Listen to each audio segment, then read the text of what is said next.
into the Boise State Esports Arena. We are finally here. We have reached the conclusion of the USO Invitational Qualifiers powered by Geico Military. It is week number 6 out of 6.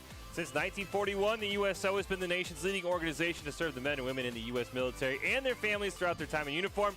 The moment they join through their assignments and deployments, as they transition back to their communities, the USO is always by their side. Let's jump into week 6. I am Michael Fisher, joined by Paul Soulpan Vaughn to call all of our action. Soulpan, you get to join us right at the conclusion. It's a 6-week Swiss bracket. Top 8 get to go to the U.S. Invitational. We are at week 6, which means there are going to be a lot of teams that are either really hyped and going to celebrate afterwards, or they're probably going to have a really, really long Thursday night.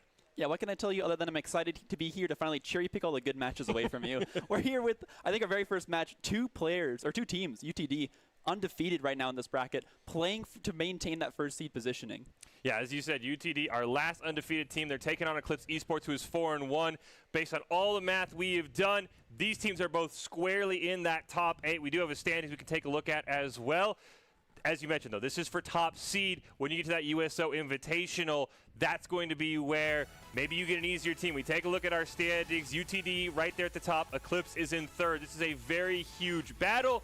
Top 8, so you don't have to count, ends at Hood College at 3-2. Of course, there'll be some 3-3 teams. Florida Tech Varsity and Aviation Nation already played, so they are awaiting the results. A couple of 3-3 teams might sneak in, but these are our standings as we go into today, Paul. And I think 5-1, 4-1, great, you're both in. I think these 3-2 games are going to be very, very fantastic, and we're going to see all 4 of those 3-2 teams tonight, and I cannot wait. Because, again, some of these teams are going to win. 4 wins, you're good. 3-3, you're sweating it out. You're doing the math. You're doing the tiebreakers. It could be a long night for some of these teams. Yeah, it's all about controlling your destiny, right? You want to get that last win in there just so you have the ability to choose, or just have the comfort of knowing that no more pressure on you, no more tiebreakers to be played. You just get to move on to those top 8 positions. As we talked about, 6-week Swiss bracket, 3v3, best of 3, which is the scary part to a lot of players because you lose game 1, everything can go south. It is week 6 of our 6-week bracket. 1 match per week per team. We sometimes have some show matches thrown in, but those do not count for your overall record. In the top 8, that's where we've been hitting home on. Of this league, qualify for the USO Invitational, a shot at a $10,000 prize pool. And Soulpan, we don't see them at the start, but what is your advice to those 3-2 teams? I know you said control your own destiny, but how do you maintain the nerves? Especially if you lose at game 1. How do you maintain the nerves if you're a bubble team coming into the night when you have a chance to either play for $10,000 or spam solo queue with some random guy who's going to flame you? Put it all on the line. You're here to play. Make sure you show up with the strategies that you already prepped. Never. It's like studying the day before a test. You just aren't going to do super well if you're cramming everything that you're trying to fit into this one season, into this one game. Mm-hmm. So come with a strategy that you've already prepared. Play your game and make sure you're not doing anything out of the ordinary or anything that we would call a tilted play. 100% agree. We'll have all of those teams later tonight. We're kicking things off with the top of the bracket, UTD and Eclipse Esports. Before we do that, though, we can take it over to Doc's Keys to the Game, which are presented by Geico Military. Let everybody know if you're sitting there, you're watching the stream, you're starting to sweat, your hands are getting clammy, what you need to do if you want to pull out the victory. And those are create mistakes, punish the overcommit, don't overstay, and bump and demo to disrupt. We've seen a lot of demos recently in the USO Invitational in the past weeks. I would expect to see a ton today. Doc's Keys brought to us by Geico Military. Geico Military has been a proud sponsor of the USO since 1997. Well, we are ready to go. Just waiting for the AOK that the players are ready to go. Kicking things off with a crazy game at the top of the bracket. UT Dallas undefeated. Eclipse Esports at 4-1. And as we get ready to jump in, we gave our advice to teams on the bubble. What about these teams, Paul, where they're both squarely in seeding? I know some people love seeding. Some people are like, hey, we're in. We'll just chill. We'll be very bland. We'll be very vanilla. What do you expect from 2 teams that don't have a whole lot to play for besides maybe 1 or 2 seeds? I would argue actually the opposite. I think when you're here in the top 2, you're not only asserting dominance over the team that's most likely going to be coming for your throne there in that elimination bracket, but also just giving yourself the best possible chances to take home that grand prize. I think there's no reason you let off the gas pedal now. Well, here we go. It is the UTD Eclipse Esports game number 1 of what is going to be a crazy week here in the USO Invitational Qualifiers, powered by Geico Military. Eclipse in the orange, UT Dallas in the blue. And I'll start. Looks like we might have a server. Yeah, there we go. There goes some people. Yeah, that's okay. You know, we're getting the warm-up right here. Pandy's just taking us on a show, showing him his moves. You're doing some freestyle there within the game itself. But, you know, false starts like that, they do happen occasionally, and it's just important to reset your mental and make sure your hands are still warm for that official start of the match. Yeah, and make sure everything is good to go in your game. We have seen some disconnects. Just for everyone, a reminder, if a goal is scored before a player disconnects, we will play the match out as normal. If a disconnect happens before a goal is scored, then we can sort of reset things and go from there. So a good job there. I think it was by one of the players on UTD saying, look, my game's not running right. I'm just going to restart before a goal gets scored, and then there's nothing you can do. Tech issues have been a small thing that, you know, you don't think about in traditional sports because obviously you don't have to worry.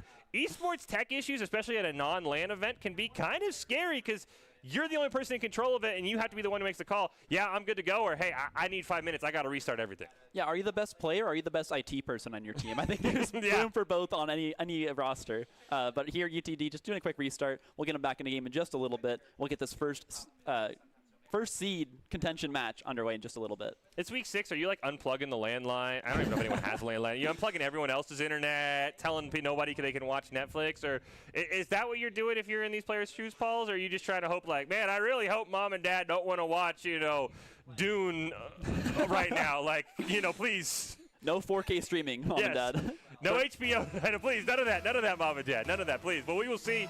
Here we go. We're ready to go. UTD in the blue, Eclipse in the orange. Immediately, Bejan Smondo trying to pop this up in the air. Gets turned away, though. Your boy Rich keeps it alive, though. He is bumped, and that should allow UTD to take possession. Yeah, quick reflect back here down the field, but already using 2 touches just to get this ball attempted out of the corner and already taking back control. UT Dallas doing a phenomenal job with possession here off the rip. And wow, there goes Rival. As I said it, I mean, you get that ball into the corner, you just find your rotation. You already know that they had 2 committing there, 1 out of boost, and the goal's just open. Yeah, that's just a rotational breakdown. Closest player there was a member of UT Dallas. I think it was Dalton who was right in front of the goal. Rival puts one on the board first. Again, UT Dallas undefeated. They would claim the #1 seed going away if A win this one. If Eclipse wins, we'd have a little bit of a tiebreaker situation as Bejan looking to get his team back into it.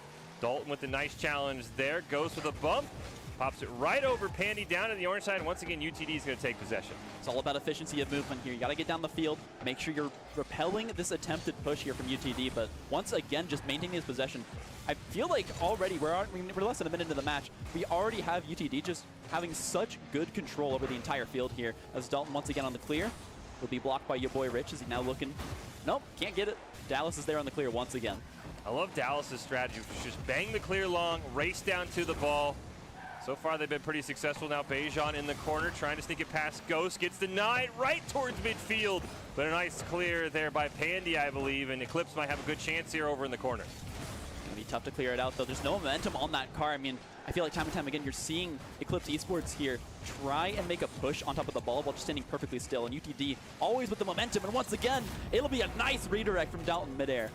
It's a great job by Dalton, as you mentioned, Paul. Look at Ghost, taps it up. Dalton just nudges that ball, gives it a bit of extra momentum that it needed to get past Bejan. UTD up 2-0 now in game #1. This is a team that had some questions. They hadn't played the toughest schedule. They had avoided a lot of the undefeated teams recently. There was a question of how good they were, and they are coming up huge today in week 6, looking to claim this #1 seed. But Pandy might have an opportunity and hits his own rebound in. There's Eclipse answering back here, just playing off the double touch here on the defensive goal. I mean, you could just kind of tell both these players start for boost. Ghost getting bumped there as well. Just immaculate play from Pandy to make the delivery. 2-1 here. Game #1. Plenty of time for both these teams. Right off the kickoff, Ghost with a clean win. Dalton looking to cheat up, but gets turned away by Pandy. There's a little bit of a bump there. Rival answering back immediately on the attempted clear. And we're in a bit of a contention here for the midfield possession as Dalton now finally looks to get the clear and solidify some kind of lead here for Dallas, and they just may have found it. That's a great cross, but no one there to answer. Now it's going to be Rival keeping this ball in possession. A great pop up. Who will find it? Attempted delivery. Ooh. No good. Double commit on the defense, but it will stop the goal from UTD. Kept alive by Dalton, though. Rival racing in. When you get that many opportunities, there's going to be a breakdown. That's a free goal right there. This just seems to be the game plan for UTD. Keep up the pressure. They are always looking on the attack, and it just feels like Eclipse is constantly on the back foot here, always just a second late to stop that rotation. UTD looking to hold on to the lead. Still plenty of time left, just under 3 minutes, but another great kickoff. UTD's won a ton of these. What can your boy Rich and company do? Gets a starting clear down, but immediately Ghost going to set up another play here until Pandy looking for a pass over to Bejan. Has an attempt in the corner, but it's immediately denied. Kicking that one quickly back down to Demo on top of it. We'll reset one of these members of UTD, but won't be able to find much off that as once again will be the clear. On just Mondo off the top rip. Not going to find anything though, as there's just no follow-up here on these attempted offensive pushes. Your boy Rich finding the double touch. He won't be able to find a shot just yet. Kick back to the corner. Rival looking for the clear, but knows that he just doesn't have the option quite yet. Good pop over the defense. Rival just hovering along the ball here, not willing to give it the kick. Trying to put that, break some axles on the way out. There will be Ghost on the attempted defense. Off the top, can they find the shot? Slightly wide there for Eclipse, and a missed clear might give him another opportunity. Yeah, Pandy gets the reset here, gets another great touch, but Dalton able to finally lob that ball away. Ghost in pursuit, ends up stealing the boost though, so your boy Rich can look for Bejan in the corner. Not able to find him. Dalton with a nice challenge there, but it looks like Eclipse going to set up here for another offensive possession, but as I say that, it's cleared away by UTD. And they're finally finding their option out of this one. It was a great hold there by Eclipse, but now it's going to be Dallas once again on the attack, and they never let up. It will actually be cleared out here, surprisingly. Dalton will be on the save. Ghost now looking to get cleared out once again. And finally, Dallas starting to find some footing against this offensive push from Eclipse. Narrowly avoiding the demo, but the second one will connect. And now here comes the shot. One member down. They still find the save. Pandy kicking that one out. That's a great save by Pandy. Eclipse does kind of double commit on that attempted clear, but still has possession. Pandy right in front of the net. Here comes Bejan, not able to find it. Ooh, Rival and Ghost almost collide. Pandy with the fantastic steal. Eclipse starting to run out of time. 60 seconds left. Nearly goes in. Pandy's shot turned away as well. Excellent defense by UTD. Deny, deny, deny. And they get the clear on top of it all. And now it's going to be Eclipse still trying to find these last two shots. And they might get one, but no, it's going to be Dalton on the save. Managing to actually grab that Savior title on top of it. That's 3 for him this game. And Ghost will find the clear here on the goal, but Pandy still trying to find these denials. They have 40 seconds. It's not undoable. Dalton making them work for it, as Eclipse is just looking like they're going to be struggling no matter what to try and find these last 2 shots, and that's going to make it a whole lot worse. It just slowly bounces on in. This is a great job by UTD. Applying pressure. Ghost sneaks it past. You know Eclipse have got to be aggressive down 2 goals, and that'll cost them there. 31 seconds left. It's still doable. They're going to need a crazy kickoff here if they're going to want to get any sort of miracle, and that does not roll in their favor as Ghost puts it right in front of the net. UTD hunting for more. Goal differential, not one of the tiebreakers, but you always love to suck the will out of your opponent.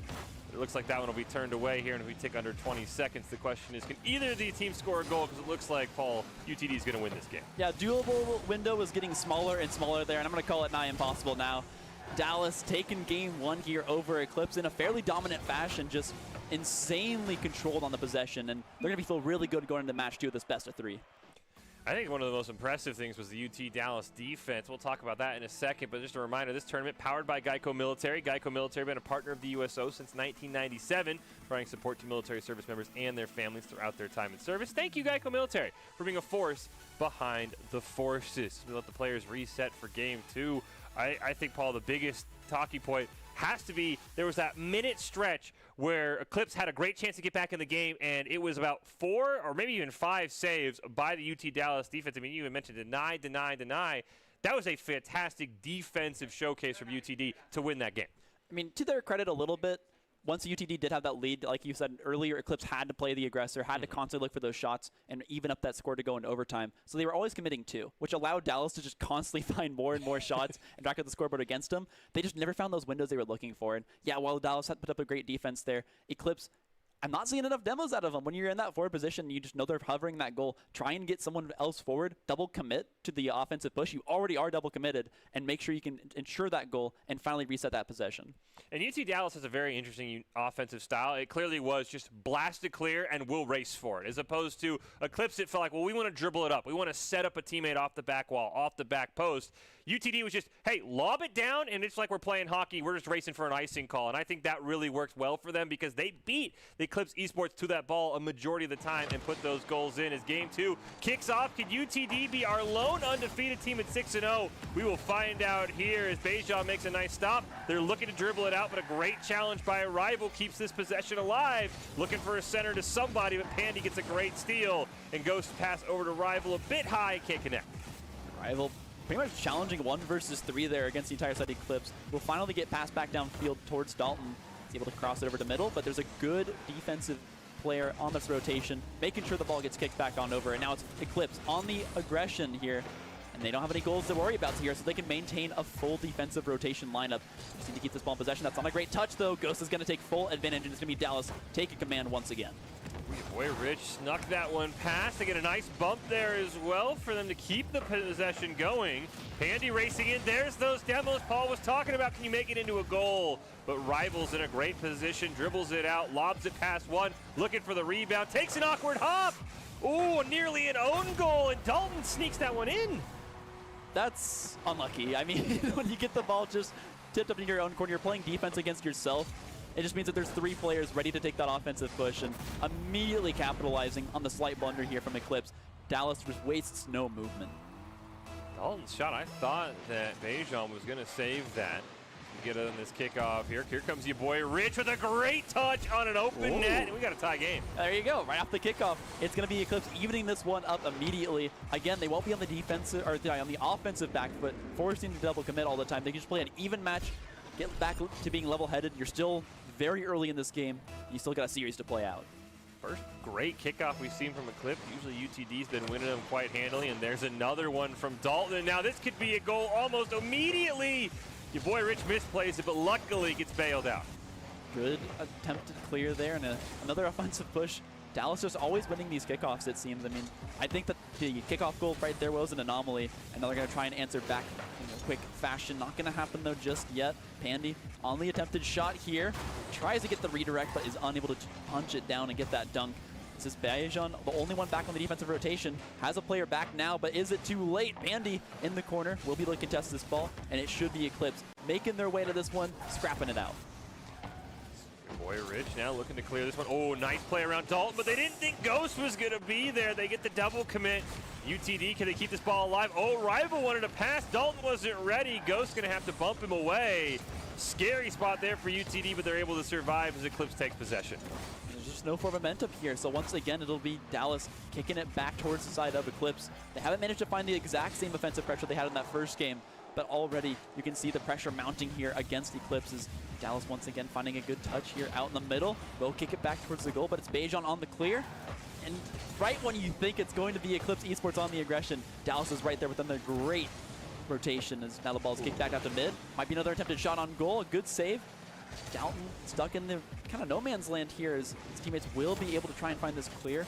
Attempted juke there. Not going to work out just yet as Eclipse still contesting here in mid. They're putting up a fight this match.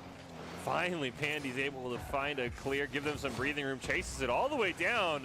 Dalton kind of waits on it. UTD been playing a little bit too patient here in game 2 for my liking. Finally, Dalton, pedal to the metal, tries to sneak it around. Pandy gets the full boost stolen away from them, though, so they have to reset. They get one of their own. Pandy, though, with the night. Pandy's been playing phenomenal, almost 1v3 at times here for Eclipse. Just keeping the ball as much as he can away from these strikers on Dallas, and poor Ghost there. A slight mistouch actually leads to that loss of possession, but either way, they're going to try and find this one back. A great defensive block here on the wall. It's just going nowhere here for Dallas. They're trying to get past the midfield rotations here from Eclipse Esports, but they're not finding anything, and it might be a shot on goal. Dalton will get demoed, but will kick it up just barely in time to keep this ball alive for Dallas. Rival starting to make a play, can't quite do it. Ghost gets a touch to at least put it on the orange side for a brief moment. Or your boy Rich bangs it away. Dalton stops it midair, can't quite get the boost going as Pandy gets the nice challenge. Finally, Ghost looking to make a play. These long clears for UTD have gone silent, and that's going to allow Bejan to attempt to clear, gets bumped out of the way, but there's Pandy with an attempt on net, but Dalton going to make a nice save. They're just unable to break through the line here, but finally finding something on one of those long clears like you mentioned. Will be kicked back out to midfield. Do they have the ability? That's a mistouch from Rival. Here's an opportunity, but another mistouch from Eclipse means no one will find anything off those double misplays. Oh, Ghost setting up Dalton for the spike. Down! Oh. You hate to see it. It's going to go off a member of Eclipse. That was a great setup. Unfortunately, it's an own goal at the end of the day. Yeah, Dalton just in the perfect position here to set it up. Barely missing out on the dunk, but I mean, when you see the ball right there, you just feel the pressure mounting, and Eclipse felt like they had to do something, or else one of those other members, the last remaining member on the rotation for Dallas, could have come through and find that strike. But again, it's another kickoff, and it's going in the favor of Dallas. Andy has to retreat, gets a pinch off the wall, but there's no teammate there. Rival bangs it down. Your boy Rich gets it past one. There's Pandy with a nice pop up in the air. Your boy Rich gets the demo, but no ball. What can Bejan do? He'll pop it up in the air. Water falling in front of the net, but Rival gets the ball first. And Dallas is doing just enough to keep themselves alive here. They are up 1 goal, but they will deny the overtime. They might be just closing out the series right here, right now. 30 seconds to do it. They just need to maintain this possession and make sure there's no holes in the rotation. Expect Eclipse to play super aggressive here in these last 20 seconds. I like UTD going for more goals, not playing not to lose, but now is a great chance for Eclipse right in front of the net. Pandy's shot gets turned away by Rival. 6 seconds left. Ghost trying to dribble it out. Gets stolen away. Final chance here for Eclipse if they want to get to overtime. Right in front of the net, your boy Rich racing in, takes the shot, but it touches the ground. Oh no, UT Dallas wins. They will be our 1 seed. They are 6-0. Eclipse doesn't have to worry. 4-2, you're in, but wow, that game two was completely different, Paul. They just ran out of time at the end by a few seconds. I still got to say I was impressed with Eclipse's turnaround there. I mean, that game one looked rough. Just complete domination by Dallas, but right here in the second match, so much better of a fight. Did a phenomenal job of possession, and just a few slight missed touches from them. They clean those up. They're looking like a team that can take down Dallas. Well, we'll take a quick break here. We know Dallas is in. We know Eclipse Esports is in. Now we're going to get some bubble teams. We're going to get Hurry Up and Wait and Michigan Blue. They both sit at 3-2. Win and you're in. 3-3. You're waiting all night long to see the rest of the results. We'll take a quick break. We'll be back. More Week 6 USO Invitational Qualifier after this.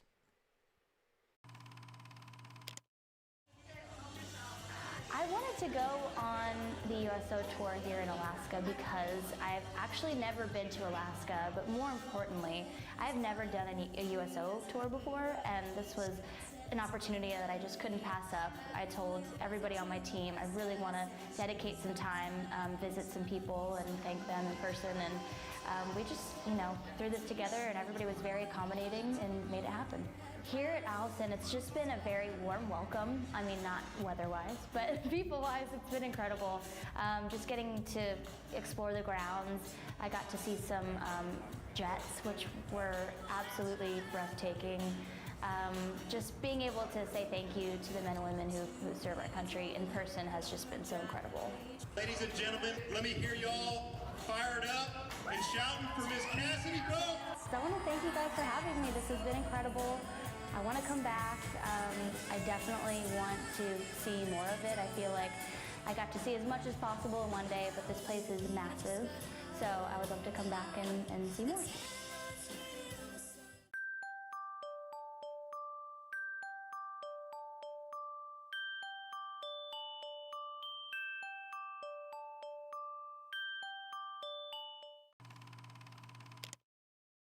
The reason I continue to work with the USO and coming back is for the same reason that the USO keeps doing what they do. It's because we have men and women that are serving. As long as they allow me to be a part of it, and as long as I'm physically able, I'm going to give it everything I can. I've had such a blessed career in the music industry, and that career came after my military career. So I feel like I have this personal relationship, not only as a soldier, but as a civilian. And I want to continue to utilize that relationship to hopefully entertain and communicate with these people that are serving in our armed forces in such a way that they never forget that our country truly does care for them and their service.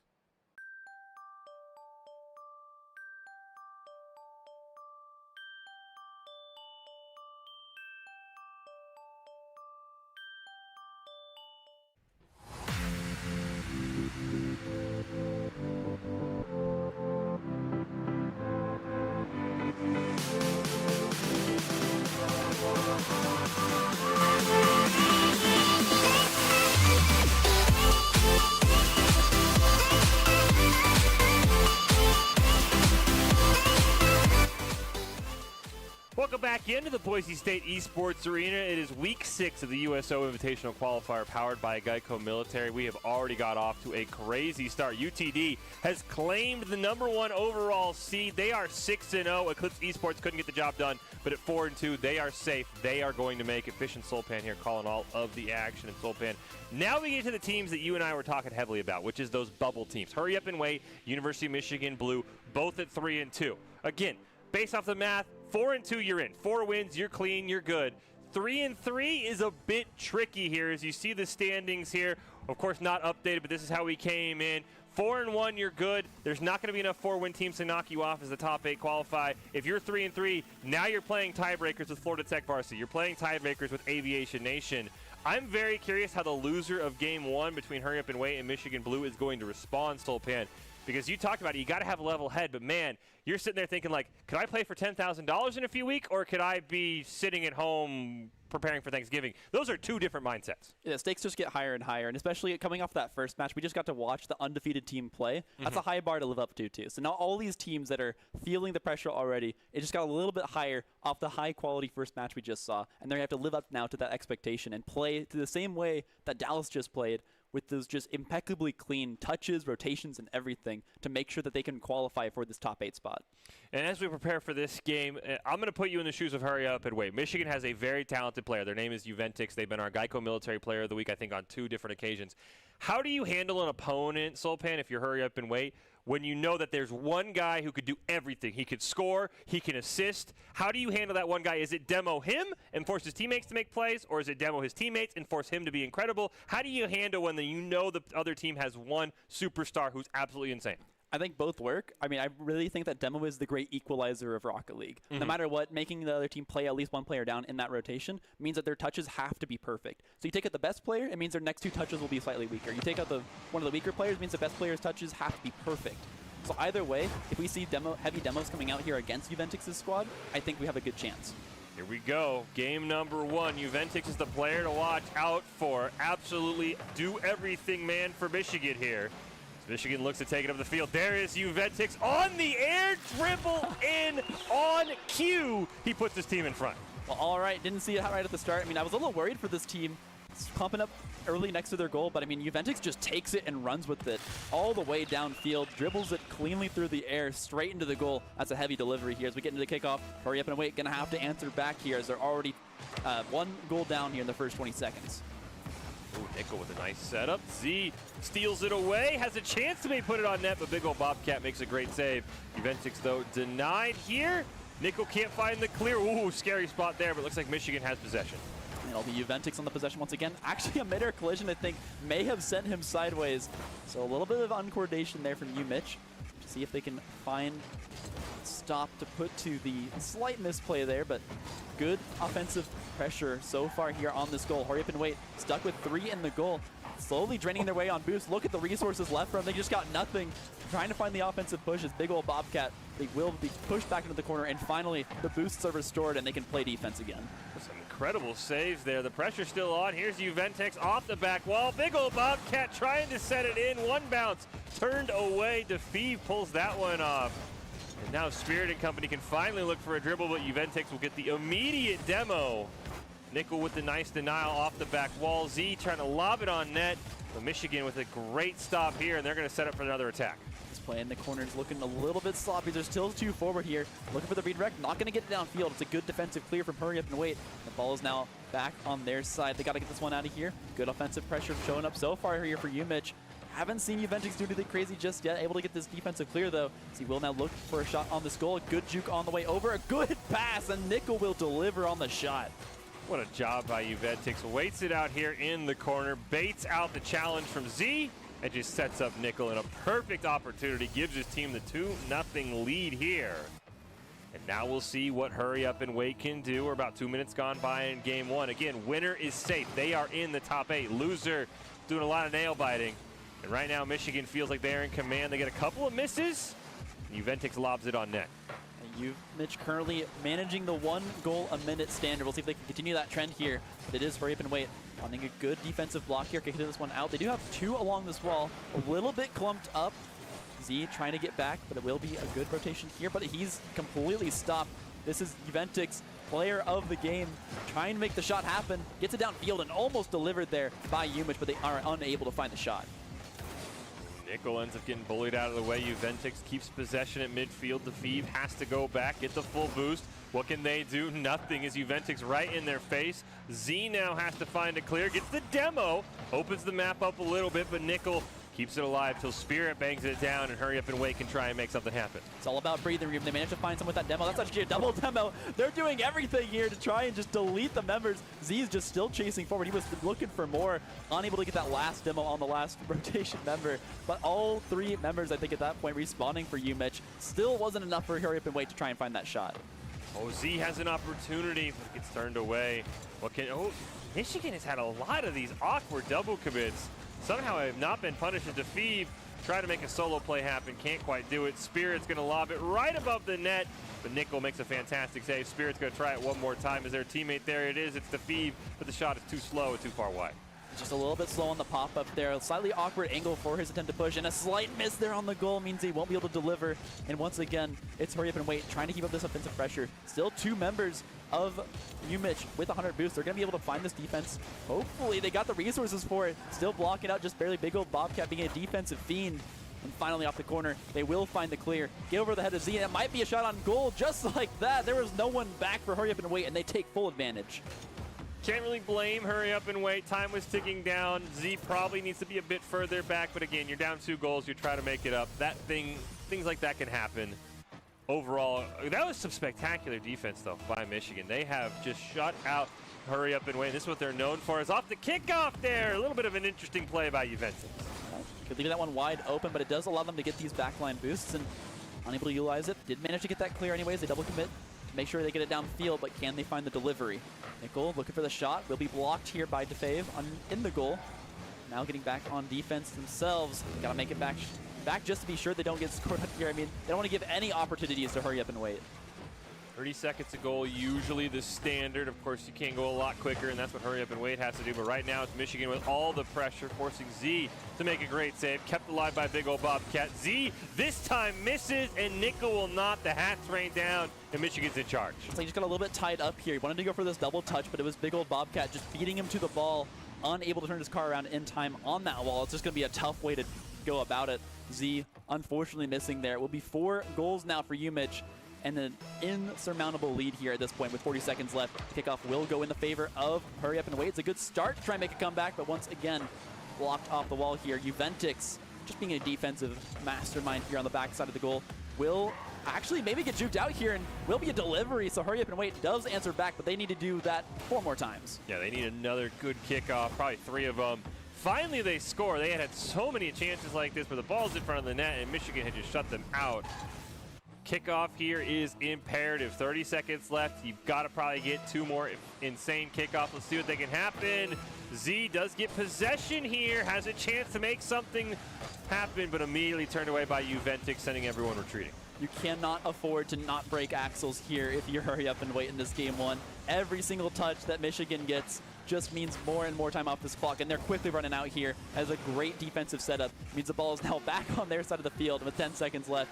We take it down here into that missing, last possible shot overtime, but I think at this point, Hurry Up and Wait will ground this one and just allow Umich to take this first round victory.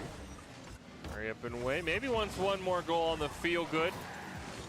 And looks like both teams really have no interest in putting this one in the ground for some reason. Having a little bit of fun with it. This big old Bobcat will roll it around. Finally will touch. The GGs will go out, and Michigan will pick up the Game 1 win. Again, this tournament powered by Geico Military. Geico Military has been a partner of the USO since 1997, providing support to military service members and their families throughout their time in service. A huge thank you to Geico Military for being a force behind the forces. Fish and Soul Pan here. Michigan with a dominating win. We'll see if it goes much like our first series, where it's a closer Game 2, because there are some ways that Hurry Up and Wait can get back in this one, because Michigan has a lot of double commits, a lot of running into their own teammates, and somehow, some way, they never, ever, ever got punished for it.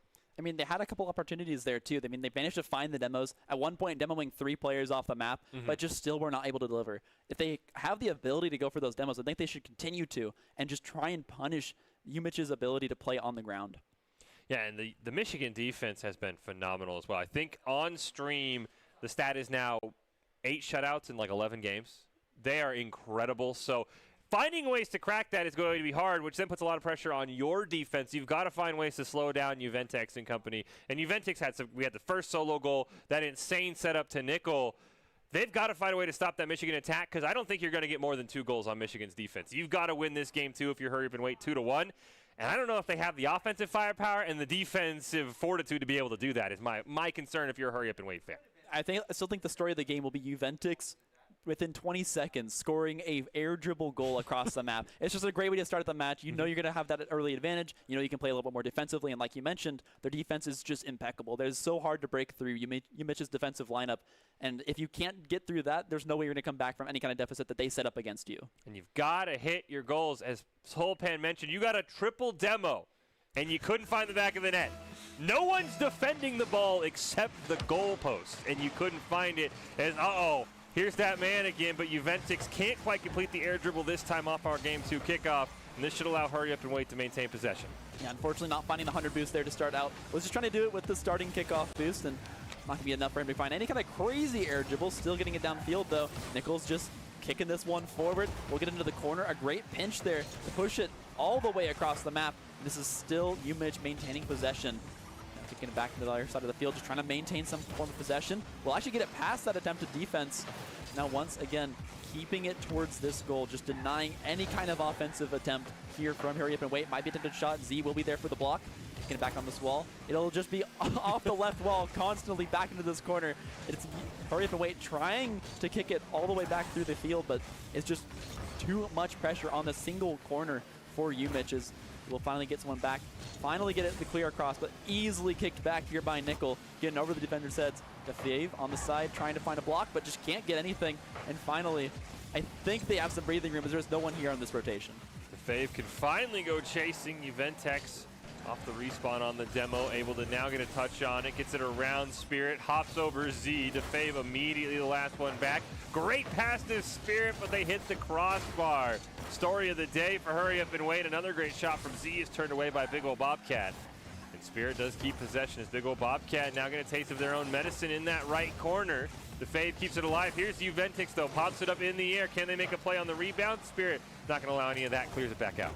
Already looking a lot better here for Hurry Up and Wait. They don't have that first goal pressure to deal with, but it's a demo. This might be the shot. It's off the crossbar and barely going to miss here. Finally finding the delivery. It's going to be Nickel kicking that one on in.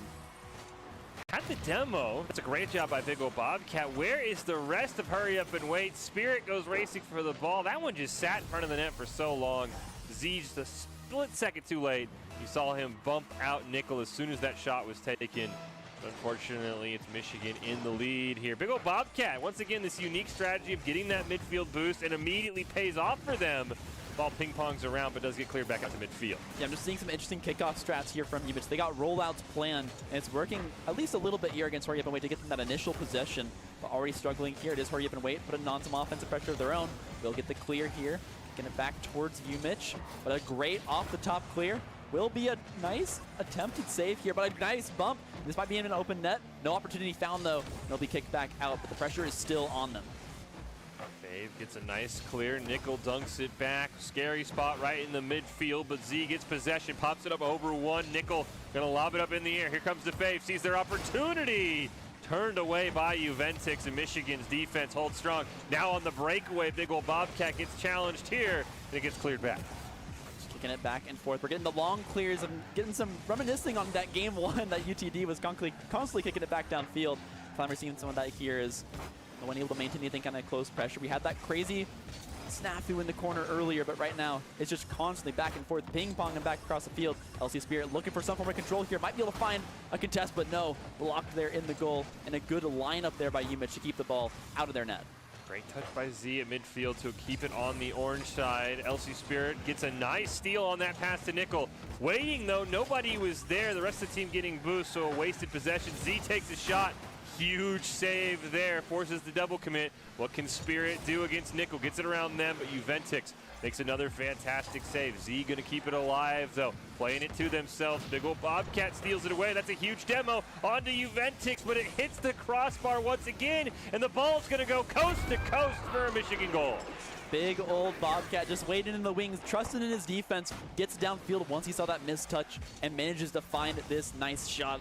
Everyone from the side just trying to make it back on defense to try and find that block, but Hurry Up and Wait just couldn't do it in time.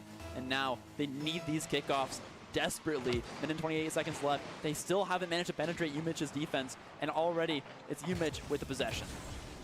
Fave, huge clear. They need to find a goal off of this, but Juventix is right there. The pass to big old Bobcat, the field vision, insane. Does miss the follow-up though, so Z into Fave can make a play, but it's stolen by big old Bobcat, and this could be a scary thing for Hurry Up and Wait if UMich can find the back of the net.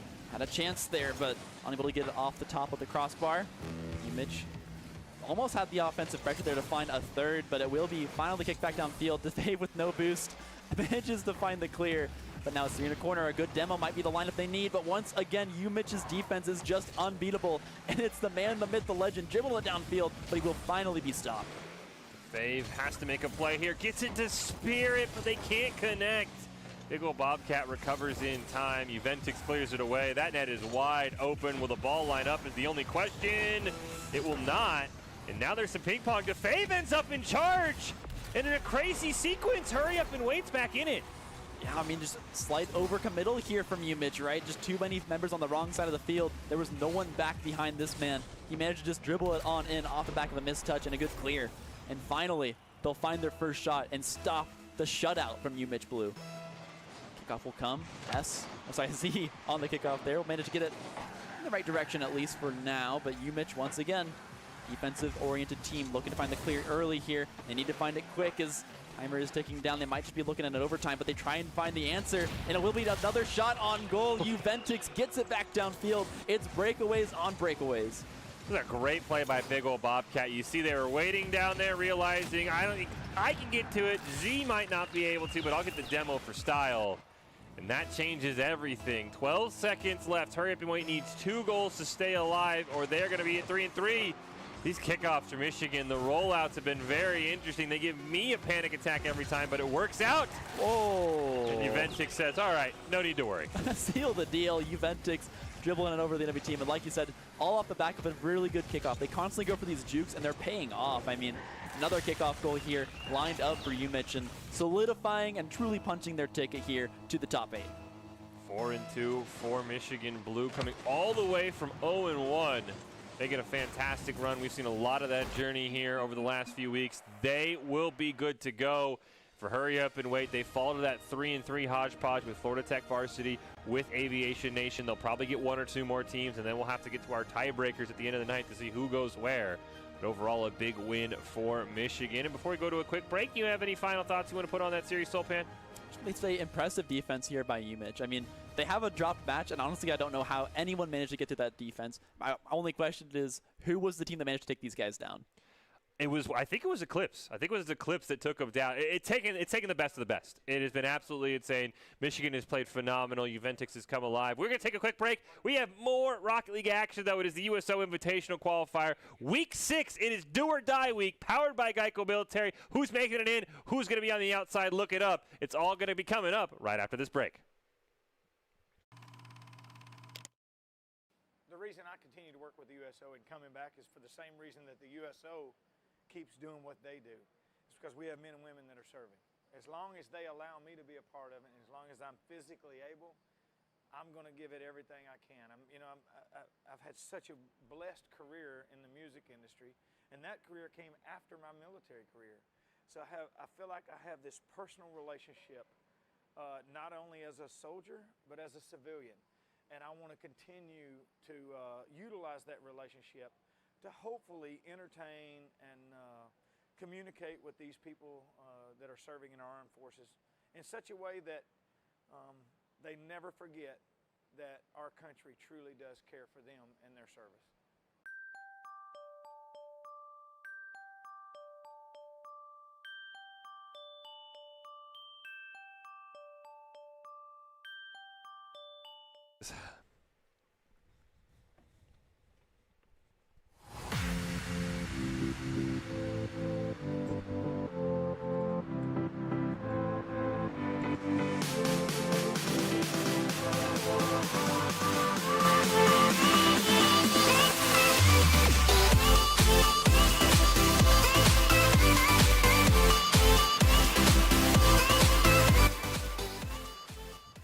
back into the Boise State Esports Arena. It's the USO Invitational Qualifier Week 6, powered by Geico Military. Since 1941, the USO has been the nation's leading organization to serve the men and women in the U.S. military and their families throughout their time in uniform. From the moment they join through their assignments and deployments, as they transition back to their communities, the USO always by their side. Fish and Soulpan here. Bit of an interesting situation we find ourselves in, Soulpan. We're going to see the two teams we just saw. They were gracious enough to agree to a show match. We had an opening in our schedule. So we will see Michigan and Hurry Up and Await for a second time. Now, on the official record, Michigan has won. They are 4-2. This game's just for fun. Very interesting to see how these teams will play. It's a show match. You're on the stream, Soulpan. Are you going for the crazy plays? Are you going for the crazy cars? I mean, what are you going for in a show match like this where you've already played and it's the same team you just played? I mean, UMich is comfy. They just qualified to the top 8. This other team, they're still in that contentious spot of we may not actually be able to make it on in. So they're going to, I think, play their hardest here. Kind of treat this as just like a scrim and a warm-up because they might have a chance to play against a weaker team in that tiebreaker that if they can find the confidence in this game to take down UMich, they're going to feel much more comfortable going into that next one. I think it's a very unique spot, as you said. I think Hurry Up and Wait, as you mentioned, probably going to be, I would say, going all out. Maybe they're going to get all their frustration. We might see a billion demos. Honestly, no lie. We might just see a billion demos. Make it so Michigan can't play the game.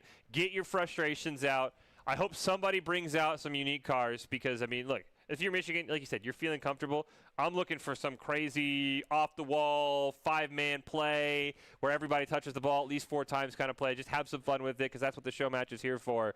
Cannot wait to see, though, how it's going to be. Again, let's start over to Doc Skis before we get into this show match, though. Let everybody know what they need to do in order to be successful in this Week 6, and that is create mistakes, punish the overcommit, don't overstay, bump and demo to disrupt, all presented by Geico Military. Geico Military been a proud sponsor of the USO since 1997. And Soulpan, I do want to add one more, especially for Hurry Up and Wait.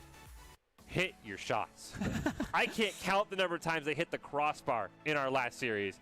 And if those shots are like an inch lower or an inch further to the right, they win that series going away. So you got to be able to hit the back of the net. As we do get some fun, we at least get Juventix having fun with our wizard hat here as we kick off our show match. And we'll be the scare-up card just yet. I mean, it is a best of 3, so that chance could happen. And here's one of the funkier cars actually being brought out. It has an extremely odd top hitbox, so we'll have to see what big old Bobcat can do on this very different car. Oh, this is a great pass from DeFave. It's a wide open net. No, please, please, finally. Z scores. I was worried he was going to hit the crossbar. Yeah, I mean, we called UMich as the defensive team, but right here having a little bit of fun, I think, off the bat. Nickel unable to find the defensive block, but, I mean, almost making it there in time. So, honestly, just an impressive car control there to almost get back in the goal, but it will be back to kickoff. We'll have to see if UMich is willing to put on the hurt now. Normal standard kickoff, nothing funky here. Missed touch there from Juventix. Uncharacteristic, but you know that can happen when you run a different car.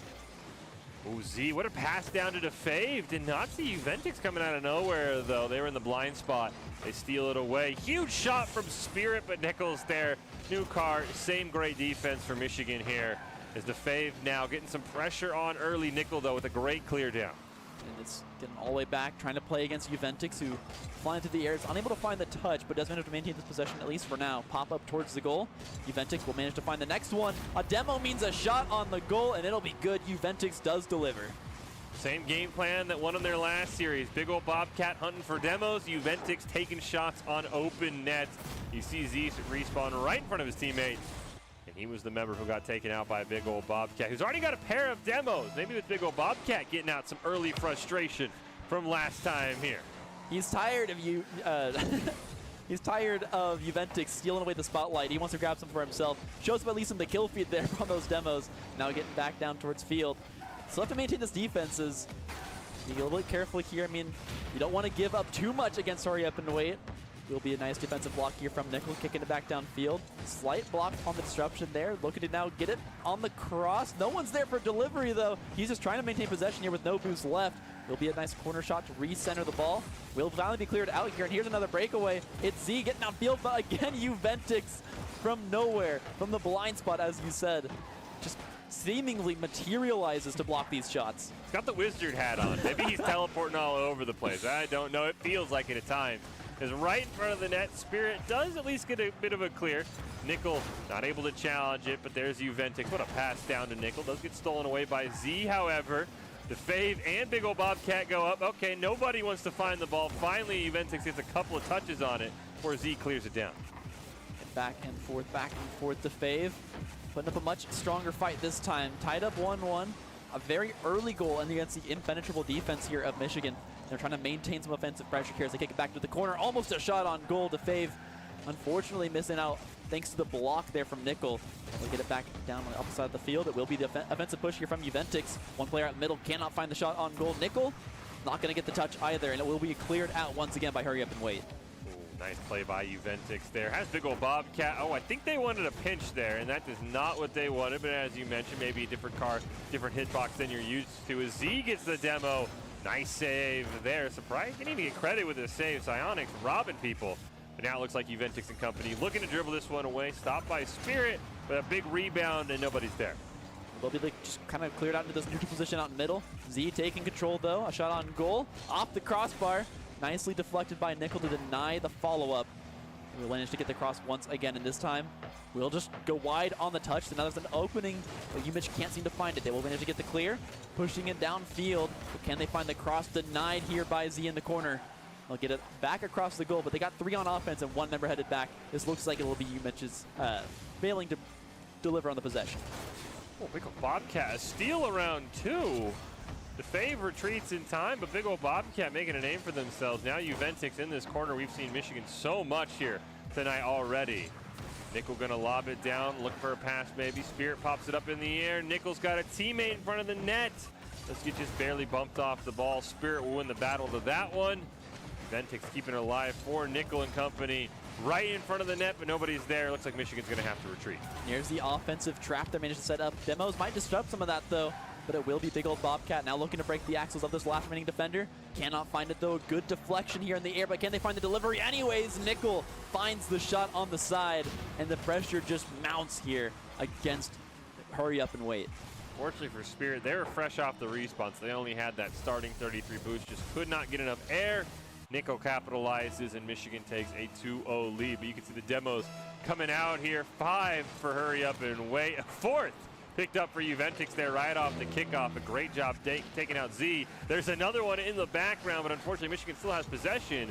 It looks like missing that member will cause a reset. You might be right about taking out some of their frustrations here. Now it looks like the demos are just coming through without much purpose as Nickel finds another one off screen somewhere. He's just hunting down targets that are standing still. And finally, it'll be Z taking possession here. Managing to find a cross, managing to find the cross off the other side of the wall, but they will not find the shot. LC Spirit denied there on the attempted. So many crossbar hits for Hurry Up and Wait. They might have a great chance here. They bump Nickel out of the way, but unfortunately LC Spirit's shot is just wide. Big Ol' Bobcat dribbling it up, wants to pass over to Uventix, but unfortunately it carries him away from the net. Nickel just smartly waiting at midfield, sees an opportunity to strike. Ball goes straight up in the air. Get a couple of bumps here and there. 10 seconds left for Hurry Up and Wait to try and make a play, but Big Ol' Bobcat wants to put a stop to it. 5 seconds remaining here. I believe we're going to see another dribble the ball as long as possible from these two teams, as they seem to enjoy doing just that. But oh no, a mistouch there means it goes straight into the corner, and no one will find that overtime goal.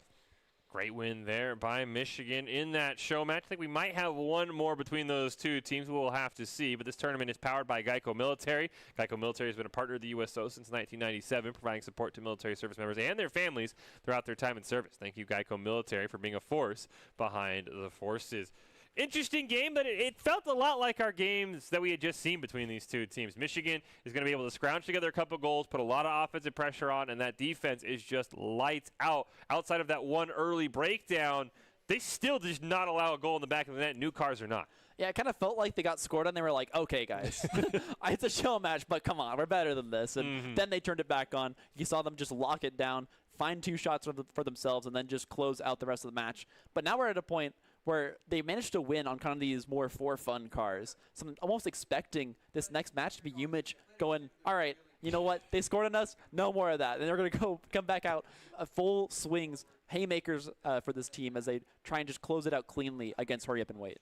I would hate to see haymakers after game one because those teams were just going after each other left and right. I think everybody recorded a demo that at the end of the game, it just seemed like we were hearing demo noises off screen and getting the notification. We weren't even seeing it. They weren't even logical. There's like, I don't like that guy. Like, I don't like you, Z. I'm sorry. I'm going to go right after you. So I'll be very curious. I think you're right. I could see Michigan. They have to take pride in their defense being like, look, we're locking it down. We're going to put up a 0 on the scoreboard once again because they are the best defense we have seen in this tournament week in and week out. We should have one more show match between Michigan and Hurry Up and Wait. If you are just joining us, Michigan did beat Hurry Up and Wait in our scheduled match, so they are 4-2. They are in if you're a Michigan fan.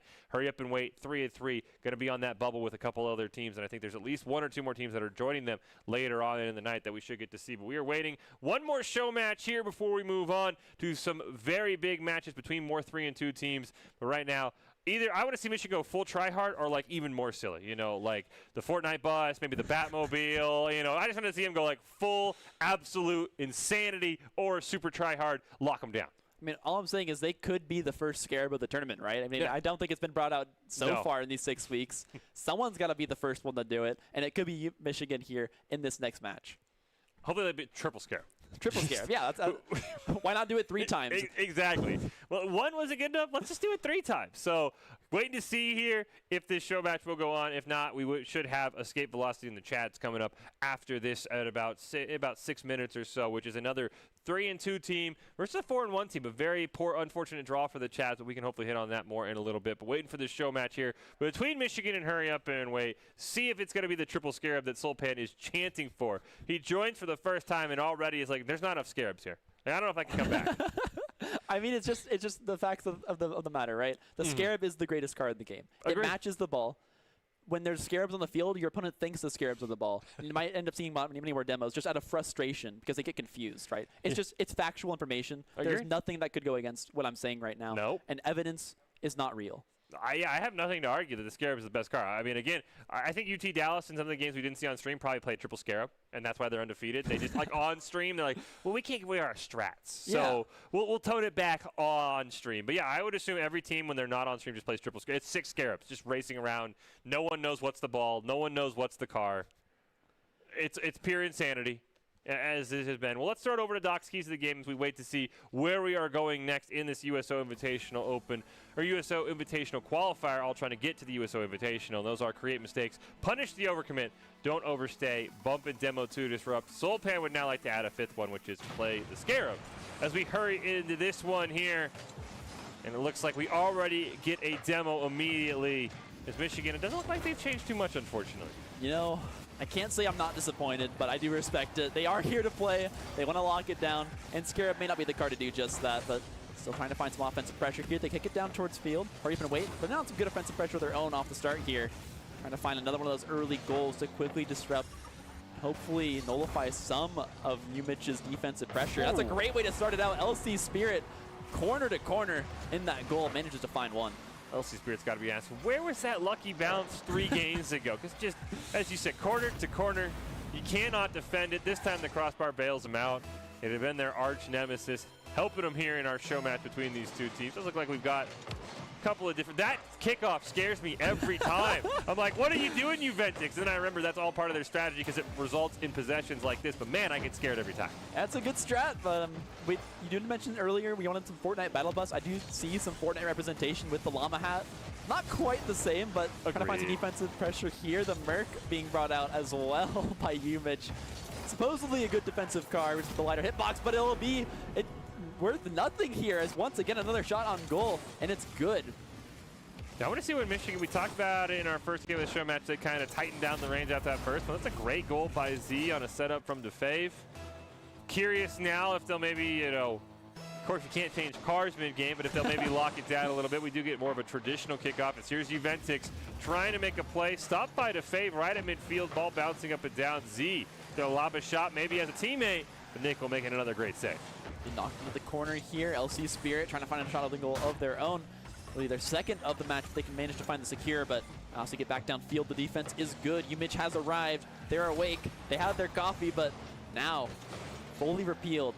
Back on the defensive back foot, and not a great touch here. Might be another opening, but another missed touch here from Hurry Up and Wait will mean no shot on goal. Ventix with a nice steal there. We get a demo off screen on to Nickel. Frustrations being taken out by Hurry Up and Wait. As you see them trying to clear this ball away. Big ol' Bobcat gets it around a couple. Looking to set it up for Nickel. Shot is high. Ventix on the rebound is good. And Michigan's within one. We got the reverse here, 2-1, but this time it's favoring the opposite team.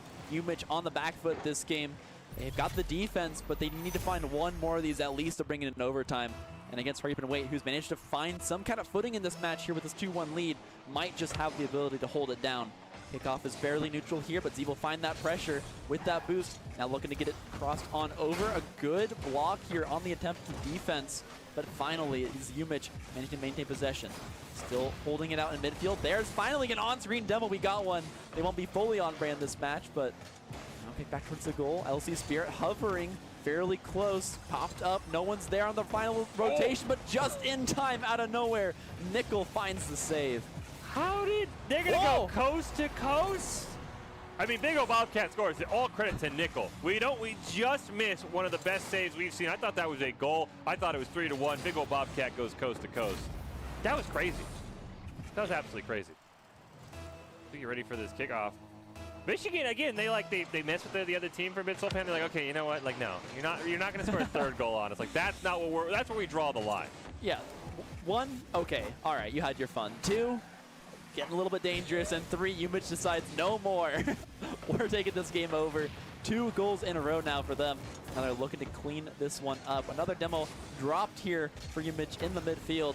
They look to kick it back towards this goal. Just need one more to clean it up, and they might just find it off the back of that demo. Another shot on goal. No one's there to find it, but DeFave there in the goal, finally finding a block. It was more than halfway in, I think, and it's just all that they need to clear this one on out. No more attempts. Should be the clear here for Hurry Up and Wait as they try and get it downfield. Spirit looking for a pass, immediately intercepted by Ventix, though, who does feel the wrath of Z. And that's going to open things up for Hurry Up and Wait as we hit under 2 minutes here in this show match. Ball long cleared down, set up for Z, but once again, Ventix and company steal that one away. Ventix going to lob a shot on net, look to play the rebound. It's Big ol' Bobcat, but that one turned away. Defense at an all-time high between these two teams. It required a double commit on defense, but they managed to block the goal, and really in the end, that's all that matters. They do manage to still find some offensive pressure on top of it, too, as a missed touch at the midfield means that Hurry Up and Wait has got an opportunity here on this goal. Not going to find it just yet. A good defensive block there. They'll finally get it out. But it is still Hurry Up and Wait trying to find some offensive pressure, trying to find a win here in this series against UMich. Essentially turning this one into a best of 7 as they try time and time again to find a shot to clear out this goal.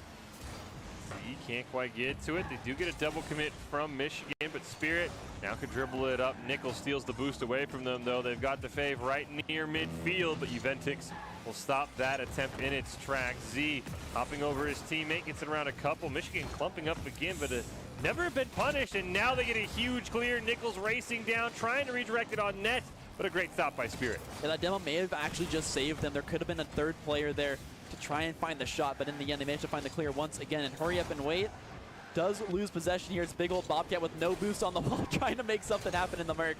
Unfortunately, getting stopped up there in the corner. Ventix trying to find the combo. Here it is. Not going to get it, though. It's LC Spirit being the savior. 3 saves for that team member of Hurry Up and Wait. He's going to have to get a few more here. So the offensive pressure does not stop from UMich. Got the demo on to Nickel, who's back alive and ready to go. 10 seconds left. Will we have overtime? Whoa. Not if Big ol' Bobcat has anything to say about it. And honestly, I didn't see this one coming. Big ol' Bobcat, it feels like just came out of nowhere to find this goal. But that's the angle right there on the wall. Perfectly aimed at the goal. Right there in the top right corner, too. Almost impossible to block, and no one can make it back in time. And now it's going to be 10 seconds or so for Hurry Up and Wait to try and find this last shot on goal. And there it is! Finally! The juke does not pay off. They find their shot, and they'll tie this one up. Yeah, as you mentioned, they went for the juke in the demo, but you got to trust your teammates. At least Big ol' Bobcat, taking credit in it. We'll see what happens on this kickoff. I don't think we'll see anything too crazy as we look to be headed to overtime, but Big ol' Bobcat will redeem himself. The hats fall, and Michigan's in the lead. And you know what? we are eating our own words constantly here. So I'm just going to say the next 6 seconds, we have no idea what's going to happen because honestly, if another playoff juke comes through, or kickoff juke comes through, it could just be hurry up and wait, scoring off the rip again. But they have to get this one in the next 6 seconds. It'll be a good contest, 50-50. Favors no one here, but finally it's UMich finding possession, and this should be the conclusion. 1 second to tie things up. Can they find the shot? Trying to ground it, and they will. UMich cleans, sweeps them 4-0 here in the show match. Great job by Michigan taking down Hurry Up and Wait, as you said. Half of it in their regular series, half of it in the show match, a 4-0 overall. Crazy defensive play by Michigan. Their defense is lights out. Again, Hurry Up and Wait still has a chance. They're going to be on the bubble. We'll keep everyone updated as we go further along. We're going to take a quick break. We'll be back with more of those bubble teams. It's Chad's Escape. No break. We're ready to go. All right, let's do it. Let's hop into it. Keep the action going. What a show match? No, we're going right into real games. Chad's Escape Velocity. This is an interesting one because Chad sits at 3-2 alongside where Michigan and Hurry Up and Wait were, but Escape Velocity sits at 4-1. Just because there wasn't enough 4-1 teams, they'd all play each other. Chad's, as they're looking to get in the playoffs, probably have one of the hardest matches of the night. They have to take on a team that already knows they're there, which is also an interesting dynamic, Solpan, if Escape Velocity is pressing for a seed or they're just happy to be here. This could be either really tough for the Chads or might be a little bit easier than you expected based on the record. I mean, just looking at the logos here, I think Velocity just took 1d4 psychic damage, so they're going to be struggling right off the bat. I think, like you said, though, they're a 4-1 team. They're already sitting fairly comfortable here. There's a lot less pressure for them than there is for the Chads. I'm glad you enjoyed the Chads logo. Hands down my favorite logo in the whole event. I try and be neutral, but I have been rooting for the Chads this whole time. Again, they win and they're in. They lose, they're on that 3-3 bubble, and they're going to join a lot of other 3-3 teams. But their logo should be the tiebreaker, I feel like, right? Yeah, logo design. It's we can like sneak that into the rules somewhere underneath one of the large sections that exactly, no one reads, yeah, right? Yeah, that'll work. Everyone's just like, okay, I'm playing Rocket League, cool. And then at the very end, best logo is the 3-3 tiebreaker. Like, what? I never did. Well, you should have drawn. And we give them credit. I know some people have said, well, how do you know they just didn't take that from the internet? Look, I trust the Chads. That feels like something someone hand drew because they think it's hilarious, not just like best logo and they just stole it. I trust them that they drew that actually. Reverse image search exists. We could try and pull it up, but let's just leave them. Let's give them the credit. It's better to believe. Exactly. It is great to believe, and the Chads need belief right now. They need your faith because they're facing down Velocity Esports here, a 4-1 team, and it's gonna be a hard road back to make sure that they qualify for the top 10. Yeah, again. Chad's got to win, and they're in. Escape Velocity, they're just chilling. Seeds are a big deal, though. They could move to 5-1, potentially go as high as the number 2 seed if they pull off a win. If we want to throw it over to the breakdown, in case you are just joining us, it is the USO Invitational Qualifier powered by Geico Military. Best of 3. It is the 6-week Swiss bracket, and this is week number 6, where everything is on the line. 1 match per team per week that counts. We have had some show matches and such, and of course the top 8 qualify for the USO Invitational. $10,000 on the line. Let's get into it. Chads and Escape Velocity. The Chads have even changed all of their names just to confuse us. We'll see what Chad 1, 2, and 3 can do against Escape Velocity. I kind of like it. I respect the move here. They're trying to get some team synergy. They're matching up the logo, but it's not paying off just yet as the offensive possession does currently favor Escape Velocity. One of the Chads there up on the wall will find the block, but again, they got 2 on defense here. They should be able to find this clear. The resources are running low. One more shot on goal. We'll find it. That's a missed touch. No more boost to get up in the air, and it will be the first shot of the match belonging to Velocity. That was a great job by J.K. for Shizzle. I don't want to take away from him, but I do believe the Chads are running triple murder. They have. Oh my goodness! They're living up to their name. They're living up to their name. Exactly. What a Chad move is exactly what I was gonna say. We'll see if the Chads, literally Chad 1, 2, and 3, can come back here. Escape Velocity has all of the pressure. They'll let us down to Aoka off the wall. Here comes J.K. Precision. That shot is wide, and now the Chads look to make the attack. Finally getting some offensive possession here, but I don't think I've seen this ball cross the midfield. Finally, that counts. That counts there. Yes. Chad's now getting downfield. A shot on goal here out of nowhere. Aoka will find the save, so no shot on the rebuttal here for the Chads, but it was dang close there. With the Mercs slowly starting to find the setup, they might be able to get something here in the corner. It'll be the block. Aoka on the clear towards midfield. JK Fashizzle will miss the touch. Chads have an opening. They'll get it back down off the ball pinch. Aim towards the goal, but there's no boost left in the tank. Aoka will find the block. And look in the air. Will not find the aerial. It's a good clear here for Escape Velocity as they get it back downfield, and the offensive pressure is back on. Ooh, just barely missing from Lottie Lettuce. Now JK Fashizzle looks to elevate right in front of the net. Chad with a great play. Clear is stopped though. Lettuce looking for Aoka right in front of the net, turned away. And now the Chads racing down the field, and they sneak it in. There it is, the watermelon Merc, I'm going to call it. Finally finding the shot. And it's just the Chads quickly making it down the field on a breakaway play. I'm sorry, do you see chat right now? The witty banter. Great pass, Chad 1. Nice shot, Chad 2. Yeah, I mean, you know, the Chads are just living up to their name. That's all I could say. They're doing everything they can to channel the team spirit to find this victory here over this 4-1 team. And unfortunately, they found a small gap in the defense, and Aoka will find the shot. It's a great play by Aoka. Starts with that demo, though. That's a fantastic job. Leave that. The SWAT Chad not able to make the save. Unfortunately, just misses. Close. The Chad has lost me. I am now lost in the Chads as we see off the kickoff. SWAT and Watermelon going to go chasing for it. Lettuce, though, great job there in front of the net, but it is saved by Watermelon.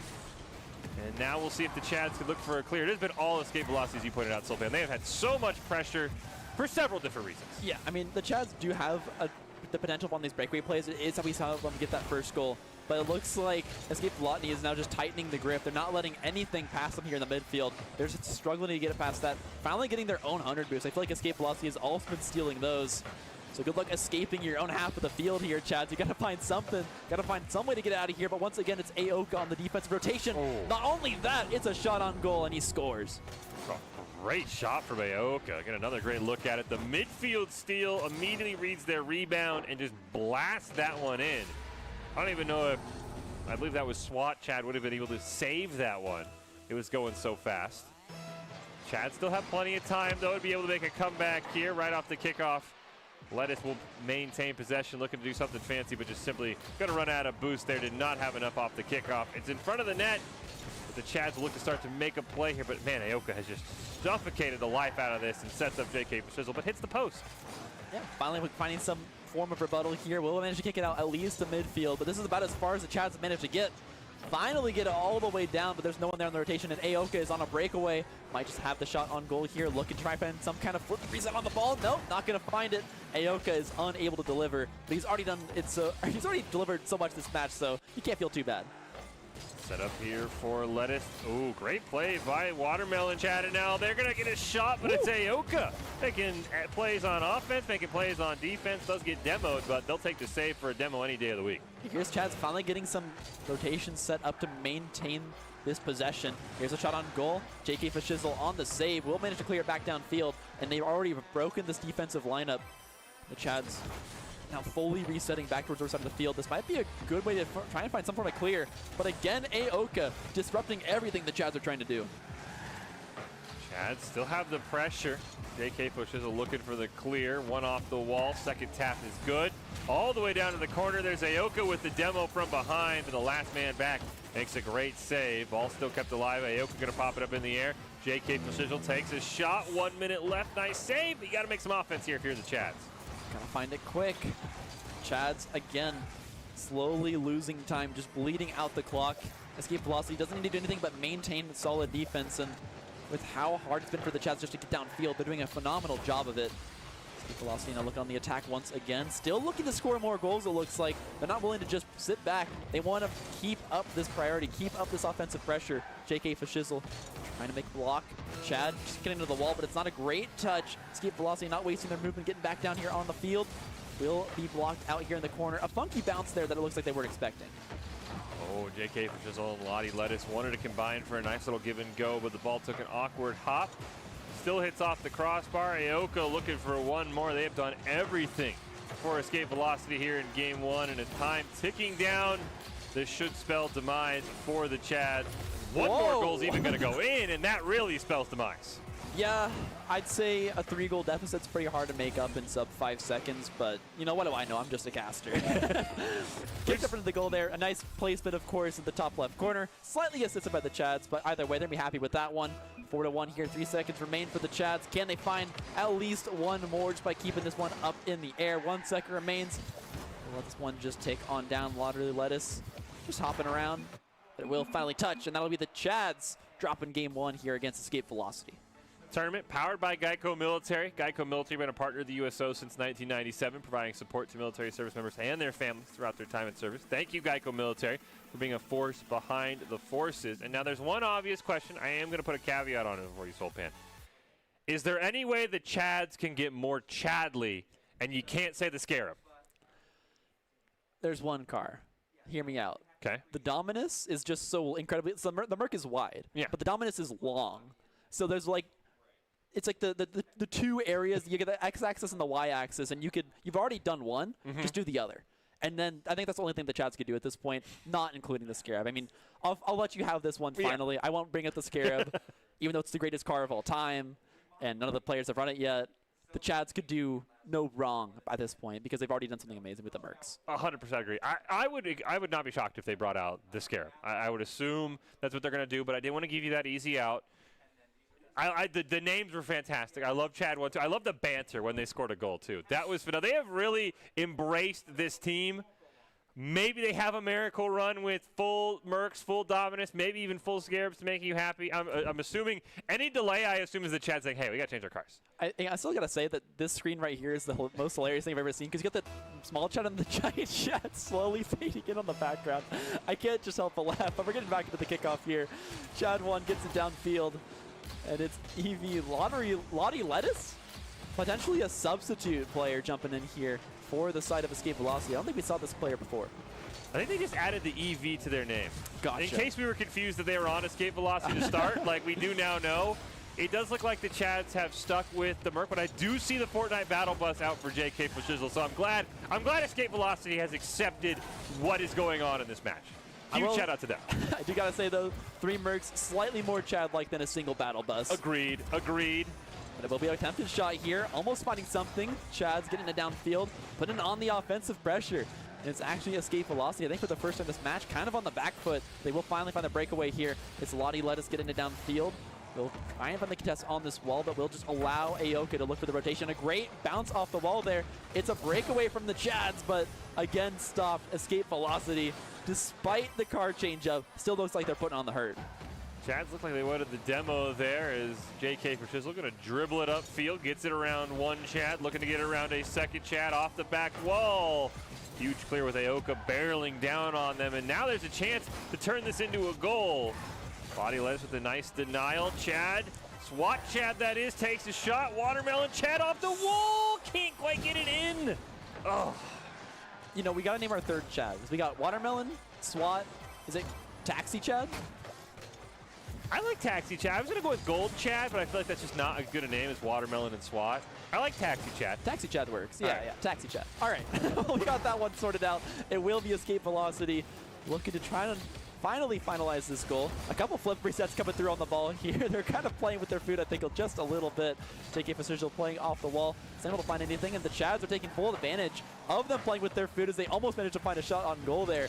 Not going to be good, though. Good defensive setup from Escape Velocity. Denies the shot.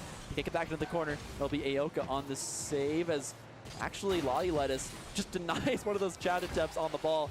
But they're getting forced into a corner here, slowly getting starved out. The Chads are finally finding some very strong offensive pressure here. This will be the 1-2 commit. Can they find the next touch? They managed to have it. They might be able to find finally a shot on goal here. But this kick back into the corner. Here it is. A Chad, no! Aoka, another phenomenal save here for the side of Escape Velocity. So much pressure for the Chads. Finally, Aoka, at least for a moment, clears it away. Lottie Lettuce going to keep that one up. Goals wide open. Pass to Aoka. Ooh, that would have been a great give and go, but Lottie Lettuce just couldn't get to the ball in time. Now we'll see what the Chads can do. Nice steal by JK Flashizzle right in front of the net. Ooh, almost hit it in.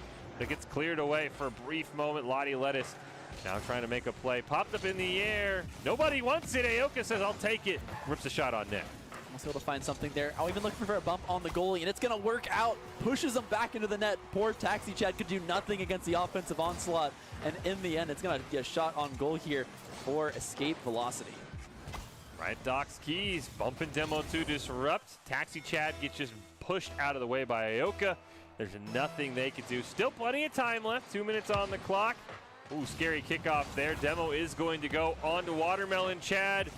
Not going to stop Taxi Chad here from maybe setting up a play, but unfortunately JK Fashizzle with a nice denial. Chads are just trying to find some form of team play, solidify at least one more goal, get themselves on the board and prevent the goose egg this game. But it is finally escape velocity. It feels like they're done freestyling. They're done playing around. Only a minute, 37 seconds left in the game. They just cannot allow a goal and risk the overtime, as they are definitely a team that came here to play. You're seeing it show, or just in the way that they are able to move around this field, manipulate this ball, and play with their car's movement. Lonnie Lettuce can't stop that attempt, and here comes SWAT Chad off the demo. But unfortunately, JK Fashizzle makes a great save, and now is going to go coast to coast in the battle bus and gets it done. Battle bus goal. We finally got something that wasn't a Dominus or an Octane. All the way off this wall. JK Fashizzle finds a breakaway play, and there's just no way Taxi Chad can make it there in time. Chad 2 checking with escape velocity. Guys, you read the script, right? Come on, the Chad's supposed to make a giant comeback. As the caster, you're throwing me off. I have the script right here. Chads are supposed to win this. I'm kidding, of course, unless they do win this. And it doesn't look like that goal's going to go in. Oh, this is a great attempt here. Oh, man, it hits the crossbar. Ooh. With the follow-up. Maybe the script is right. Don't count them out just yet. The Chads come in clutch here. Taxi Chad on the setup. A good play off the crossbar, and a few missed touches means that the Chad combo does finally come through. I think a 1-2-3 touch for him to make that goal happen. Taxi Chad makes a delivery, and finally the Chads on the board here will prevent the goose egg and might just be looking at overtime. Ooh, Lottie Lettuce, great denial there. Still plenty of time. The Chads have had some great pressure. That one, it was a double commit. We'll see if they can punish them. It's going to roll right in front of the net, but Aoka has been lights out here. Does get pushed out of the way by his own teammate here. But it does look like escape velocity has recovered, at least for now. Taxi Chad looking to make one more stop. Can't quite get it. Aoka getting this ball back downfield. He's done a phenomenal job on possession, but is actually repelled here by Chad 3. That's Watermelon Chad on the wall. Gonna kick back down, look for a boot, but isn't able to find anything. Double defensive commit here on the wall. They're trying to find the good block. They managed to get it. There's no one left in goal, but there's also no offensive touch here for the Chads. So no one is able to follow through on that one. 14 seconds left. The Chads need to find this goal. It's written in the script. It's written in the stars. 10 seconds left for him. Can they make the combo happen? No. A double commit on the offense actually pushes the ball in the wrong direction. They were looking for a pinch, but they won't get it. 3 seconds left. 2 seconds left. The Chads need to now keep this ball alive to make the overtime dreams happen. It is Aoka get back on defense, and finally the ball will touch. And that is the Chads dropping the set to escape velocity. Escape velocity, we already knew they were in. Now they can make a look potentially at a number 2 seed. We'll see how everything works out for the Chads. On the tiebreaker, I'm going to give it to them because that was the best team performance we've seen in terms of organizing your team, organizing your cars. I don't think anything that counts, but what a way to own it in the last week and have some fun. Big shout out to the Chads. But at the end of the day, they're now stuck with everybody else at that 3-3 mark. A couple teams might make it in. We'll see if the Chads do. I'm rooting for them because that was phenomenal. Well, if the tiebreaker comes down to fan vote, I know where I'm going. The Chads have won my heart even though they lost the match. Well, we will take a quick break. We come back. We'll have another pair of teams on the outside looking in. TSB and Barbershop both sitting at 2-3. One of them can make that 3-3 logjam with a win. Who will do it? Who will maybe tie the Chads up and ruin everybody's hopes of the Chads making it? Find out after this break. 4 years have passed since the mortal races banded together and stood united against the might of the Burning Legion. Though Azeroth was saved, the tenuous pact between the Horde and the Alliance has all but evaporated. My name is MA3 Centennial, Adrian. I play World of Warcraft. Great game. I've been playing it for 14 years. My father, me and him play the same game, so it gives us a chance to talk to one another while also interacting with one another in a different type of reality.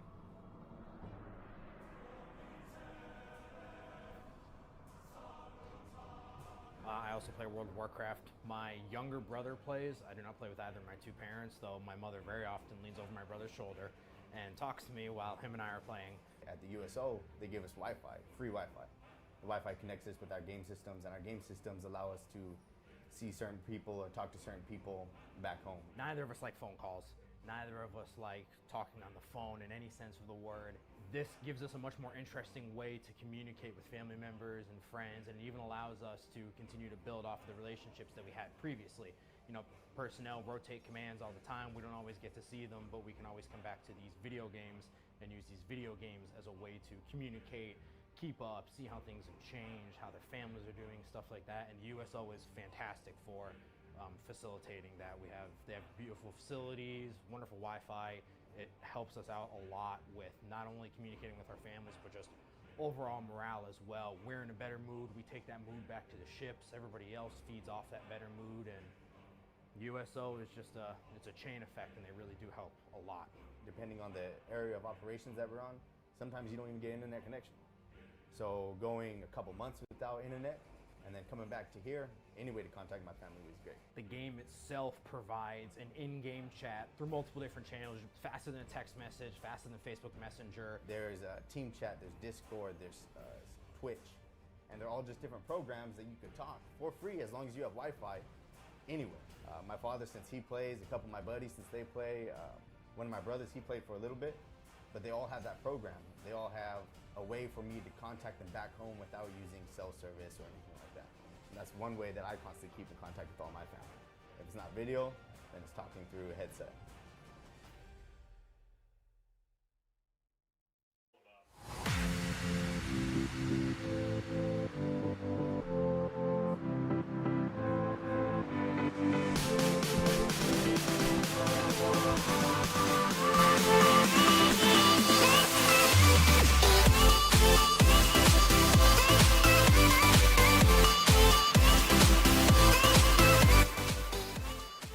Welcome back into the Boise State Esports Arena. We are here today for the USO Invitational Qualifier Week 6, powered by Geico Military. It has been awesome. The Chads with the performance of the night. I cannot wait to see more and more. Since 1941, the USO has been the nation's leading organization to serve the men and women in the U.S. military and their families throughout their time in uniform, from the moment they join through their assignments and deployments as they transition back to their communities. The USO always by their side. So far, we've taken a lot of teams where the team that wins knows they're in. The team that loses knows they still have a chance. They're on the bubble, with Fish and Soulpan here calling all of the action. Now, Soulpan, we transition to one of these win, and you don't really aren't in, but the loser's definitely going home. It's TSB, it's Barbershop. They both sit at 2 and 3. Obviously, a loss at 2 and 4. You're not going to come close. So this is our first real elimination game. Some of our games, we don't know who's going to make it once the tiebreakers work their ways out. We know winner has a chance, loser, you're done. And this is probably the most pressure anybody's faced all night. Yeah, so each of these teams will be heavily scrapping it out. I'm expecting an extremely tight series, as well as kind of, like you said, it's an elimination match. We're right here in the rankings. Each one of these teams has to bring their all if they want to make sure that they can not even just qualify, but stay alive here to even make it to those tiebreakers. See the standings here. Here's how everything looked when we started the day. UT Dallas has picked up a win at 6-0. They will be our top seed. Escape Velocity has moved to 5-1. Michigan has also moved to 4-2. So those teams are in, along with Volted, who we will see later. Hurry up and wait. We just saw, of course, the Chads. They're at 3-3. There's that big log jam. Florida Tech Varsity and Aviation Nation also both sitting at 3-3. So there's going to be a bunch of crazy things happening probably in the next few hours at that 3-3 mark. We're going to hop into this. One of these teams is going to join them. TSB Gaming, the Barbershop. Who's going to take it home? Who's going to move to 3-3 and tie things up with a bunch of other teams? That's what we're going to find out as we get a couple of misses here. Barcelona trying to make a play, but Master Uguay with a nice shot down towards the net. I think you can already see the pressure here. Got a bunch of missed touches there off the bat. You're going to need both these teams to clean it up, though, as, again, elimination match. This is do or die here for both of you. You have to make sure that you're playing with everything you've got in order to make that next round. Will be a nice cross here over onto the crossbar, but no one able to follow up just yet. No one on the rotation, though. TB Rock from midfield off of a great pass. Said just a great play there. They're the last member of defense. Risky shot there, but they sneak it in. They put their team in front 1-0. TSB had all the pressure there. Barcelona, Freak, and TB Rock have done so well, looking to make it to 3-3 as Chris Weezy not quite able to get it off the kickoff. Almost had a Rule 1 there. Looked like it might have got broken up by Ebobat. That would have been a great thing to see right off the kickoff as Barcelona once again just lobs it down. Getting downfield, Barcelona kicking it into the corner here. Might be able to lock something up. He's kind of hovering a little bit too close, though. You want to get out of there and make sure you rotate. We'll finally get back downfield, and will be the answer to this offensive push from the Barbershop. Now in the corner here, kicking it back out. Just needs to pop it up. Delaying kind of just the entire state of the game here as everyone plays out in that corner. will be just pushed above the goal here. Now kind of stalled out in midair, no one able to find any forward pressure behind the ball. You can see the pressure mounting on this goal though as the boosts slowly start to drain. 50 and 30 for the two defensive members. They managed to get it back downfield though. Might be an offensive push, but they're just unable to deliver. Two members clustered up here in the corner. Barbershop needs to make sure they manage to maintain the spread. TB Rock might have found the opening he needs, but no, it goes just a little bit wide to the right. And there's no members of TSB able to find the second touch. Master Hugway and Evobat right on top of each other, kind of passing the ball nowhere, and it gets stolen away. And once again, Freak with a play off the backboard, and Barcelona stakes it in. And TSB, total domination early on. I'm starting to feel that TSB is just having really efficient touches, everything they're doing, compared at least to the gameplay that the other team is showing us right now. Able to find the touches there that they needed. The Barbershop, unfortunately, passing it back and forth. They're going to have to do better than that against this team and see what they can do off this kickoff, as that should help them maintain at least the start of this possession. Master Uwe gets downfield. TB Rock at least drops to the ground with no momentum, but a missed touch there. This is another opening.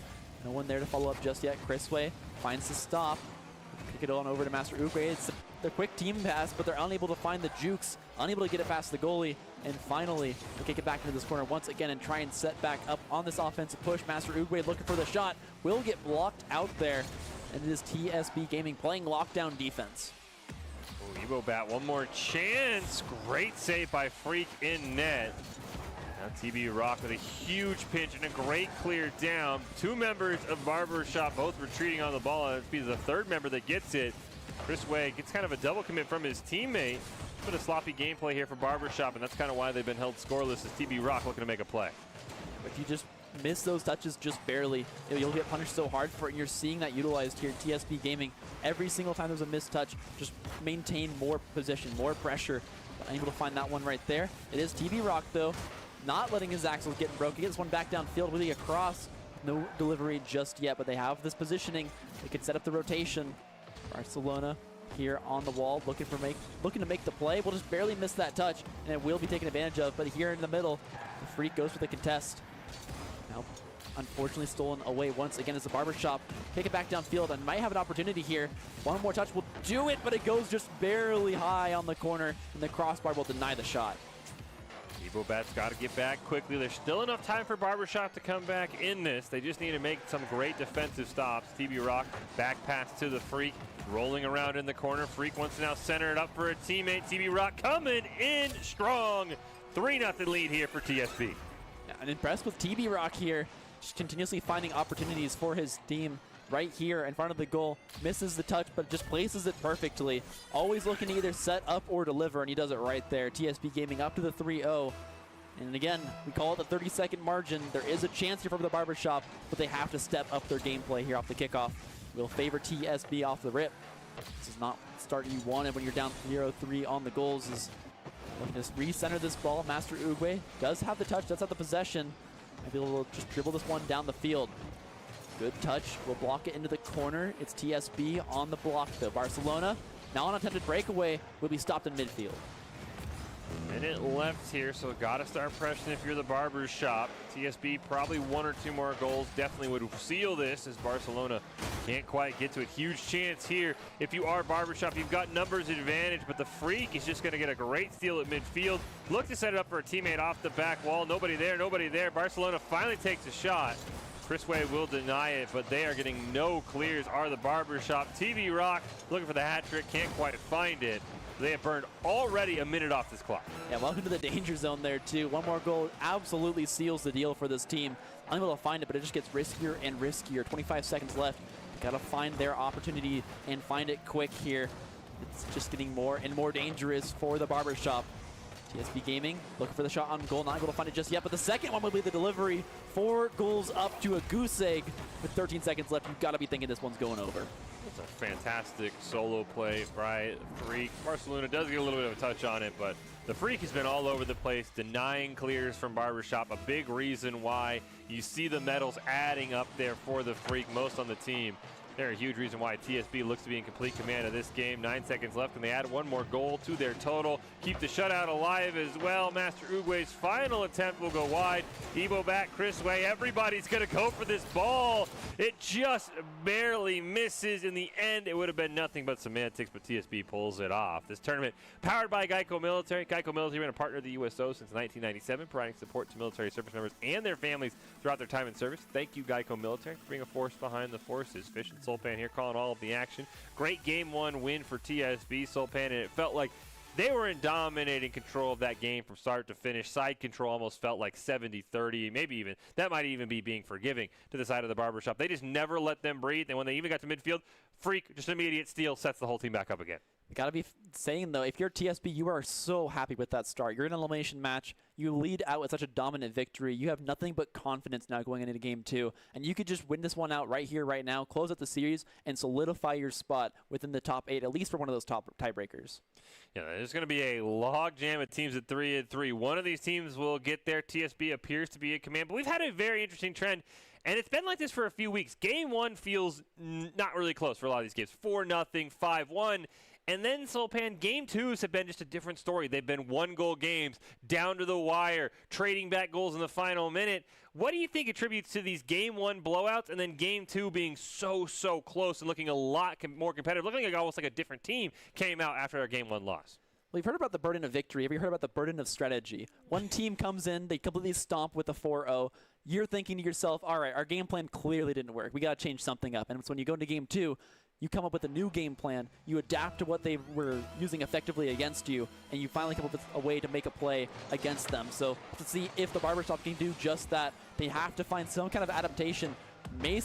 Mostly, honestly, just get better at these touches, and they're doing a phenomenal job so far. Right there, off the kickoff, they find their goal, and as you predicted, a much closer game already. A great start here as Chris Way gets run into by Master Uguay, gets run into by Ebo Bat, does not care. The whole team's assisting on the goal, really just running in to Chris Way and letting them score. And Barbershop has their first goal of the series, and a clean start at that as the Freak off the kickoff has to make a play. Immediately, Master Uguay and company looking to get another goal in their favor to make our first Game 3 series of the night, but unfortunately gets stolen away. But now Ebo Bat has a great chance in front of the net, but the Freak immediately clears it. Barbershop kind of seems like the game plan here is play it like it's solo queue, and TSB won't know what we're doing. You know what? If it works, it works. Managed to get one goal here already, kicking it back downfield, looking a lot better than they did in the last game. One more across the goalpost will not be the goal, but it will be a great way to maintain possession here. So still looking to keep the pressure on. Emobat off the wall, will just collide and drop. Still has a chance to try and find some kind of cross. It will be repelled. TSB Gaming have a potential breakaway here. TB Rock, no boost left, trying to make the play happen, but he can't get there in time. Barcelona going to pop that one up in the air. Ebo Bat over to Master Uguay. Huge steal. Chris Way gets the first stop. Freak wants to elevate for the dunk down. The Barbershop will hold on, but they still have a ton of pressure as Barcelona keeps it alive in the corner. Does get stolen away here, and now finally Barbershop can start to push up the field. Master Uguay with a huge breakaway there. Teammates with no boost, but he finds the ball anyways, but he has to get back quickly here as it's already TSB managing to find the possession once again. Oh, that's a pinch towards the goal. And just like that, the Barbershop, they're going up 2-0. Yeah, just a crazy pinch. I mean, I'm sure Chris Way will say that was totally planned, but that was just a crazy pinch. This ball can fly off of cars when things like that happen.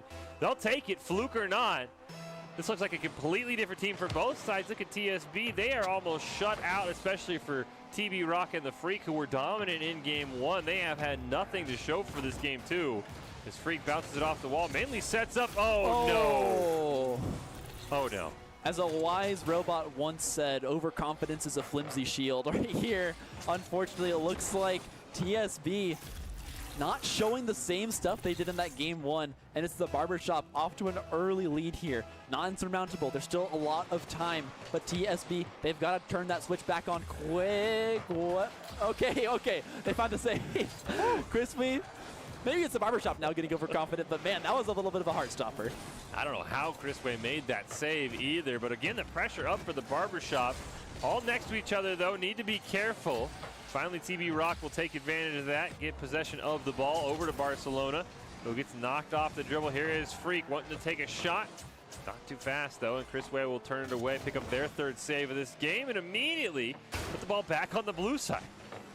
All the way back down the field, it's Chris Way looking to make yet another play. They're not letting up on the pressure. Demo will staunch some of this forward pressure, but Chris Way, where is this coming from? 4-0, the Barbershop flipped this entire series on its head. I'm not going to say I didn't expect Barbershop to win.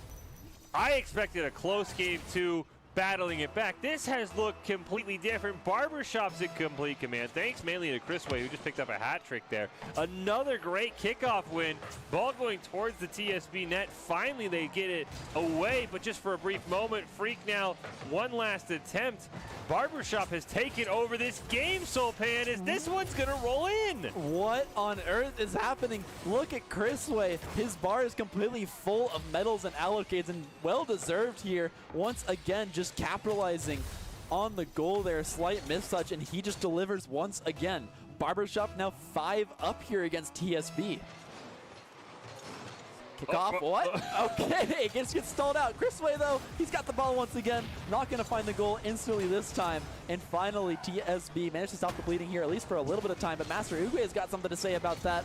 Puts it over on the cross. It's Emobat. Not going to find the touch just yet, TSB. Just got to breathe. Just got to get it back down the field, deny this possession. But once again, so much forward pressure here from the Barbershop. Another open net, and this time it's Emobat. You saw there, we got a great look at it. One of the members of TSB is just racing down the field trying to cherry pick a goal. The problem is if you don't make the save, you have no one to pass from. Emobat gets it in. It is 6-0. Barbershop fans celebrating after, you know, game 1 they looked lost. We'll see. I mean, I don't want to say that it's done yet. There's still enough time for a crazy miracle, especially with some good kickoffs, but TSB just cannot buy a goal right now, Solpan. It's going to be tough. I mean, maybe just looking to try and mentally reset for that next match, but it's still the Barbershop unrelenting in this pressure. Maybe finally finding a play of their own, but not just yet. It's Chris Way managing to make it back on defense in time. All 3 come through to find a touch on the ball to stop the offensive push. Now TSB once again on the back foot. Chris Way goes a little high over him. There could have been no one on defense there, but it is Chris Way just driving backwards little by little to make it back downfield. Not able to find the touch either. TSB now have the opportunity, finally, looking for a shot on goal of their own this game. TSB unable to find the touches just yet. A double commit there onto the ball. Not going to leave an opening for TSB to capitalize upon. We'll get knocked into the corner here.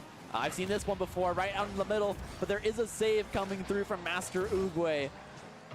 Finally, crossing back on over. They managed to get a shot on goal, but it's just, again, they cannot find the net. Another great chance here. Freak gets it around 1, but Emobat makes a fantastic save. TV Rock's shot goes wide. And time is the greatest enemy of TSB right now. They're getting so many great chances. This could be their first goal of the game, a double commit. It does not matter. Barbershop makes the save, 30 seconds left, and now they can clear the ball out and kill some clock. We're getting kicked back towards their own net here. I mean, they're just looking at the shutout. I mean, TSB has a chance to just completely flip the momentum of this series on its head. They need this win so bad, and they're doing it in such a confident fashion. 10 seconds left. Looks like the shutout might be the play of the day. The Freak trying to find some kind of possession play here. 2 seconds left. The time will tick down. Ball will touch, and that'll be the Barbershop answering back equally, if not more dominant. Get our first ever game 3 in week 6. Again, a de facto elimination match. Loser most likely has no way to get in at 2-4. There's so many teams with 3 wins. Winner at 3-3 is in that log jam. And now maybe for the toughest question of the night, Solpan, who do you like in game 3? Because we basically saw game 1 all TSB, game 2 all Barbershop. I don't know who you favor. I feel like TSB can reset from this. I mean, I'm still seeing a lot of clustered up plays towards the ball.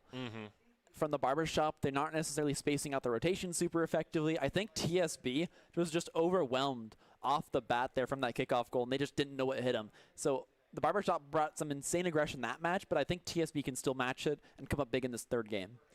You will see. I want to agree with you, but man, Barbershop's performance was just so dominating. That's what I keep holding up on, is they looked so much better in game 2 than TSB looked in game 1. I think at the end of the day, I think you're going to be right, though. I think TSB could reset. I think that as soon as you get scored on, you know, you kind of get punched in the mouth. Like, whoa, what happened? You're kind of a little dazed, and they never broke out of it. You know what? Just have fun. I'll take the barbershop. You could have TSB. I think I'm going to be wrong, but I have faith in my team. Let's see what the barbershop could do. Trying to get to 3-3. A crazy series. None of the games have been close, but it's our first ever Game 3. Not what you would expect. Everybody in, ready to go. Who will it be? Will it be TSB or Barbershop that has a chance off the kickoff? These teams as even as could be. Barcelona takes advantage of the chaos, rips a shot, but it's easily turned away. I can appreciate that kickoff being perfectly neutral at the start, but wow! Out of nowhere, the Barbershop Master Uguay finds a shot somehow. And now the question becomes, how does TSB respond? We saw almost the same thing in Game 2, a crazy shot on a wide open net. Can TSB rally this time, or will everything fall apart? Right off the kickoff, Chris Way with a nice little change there. Freak and him going to get tied up. Now it's TB Rock looking for a pass to midfield, just loses the ball, but it still goes in.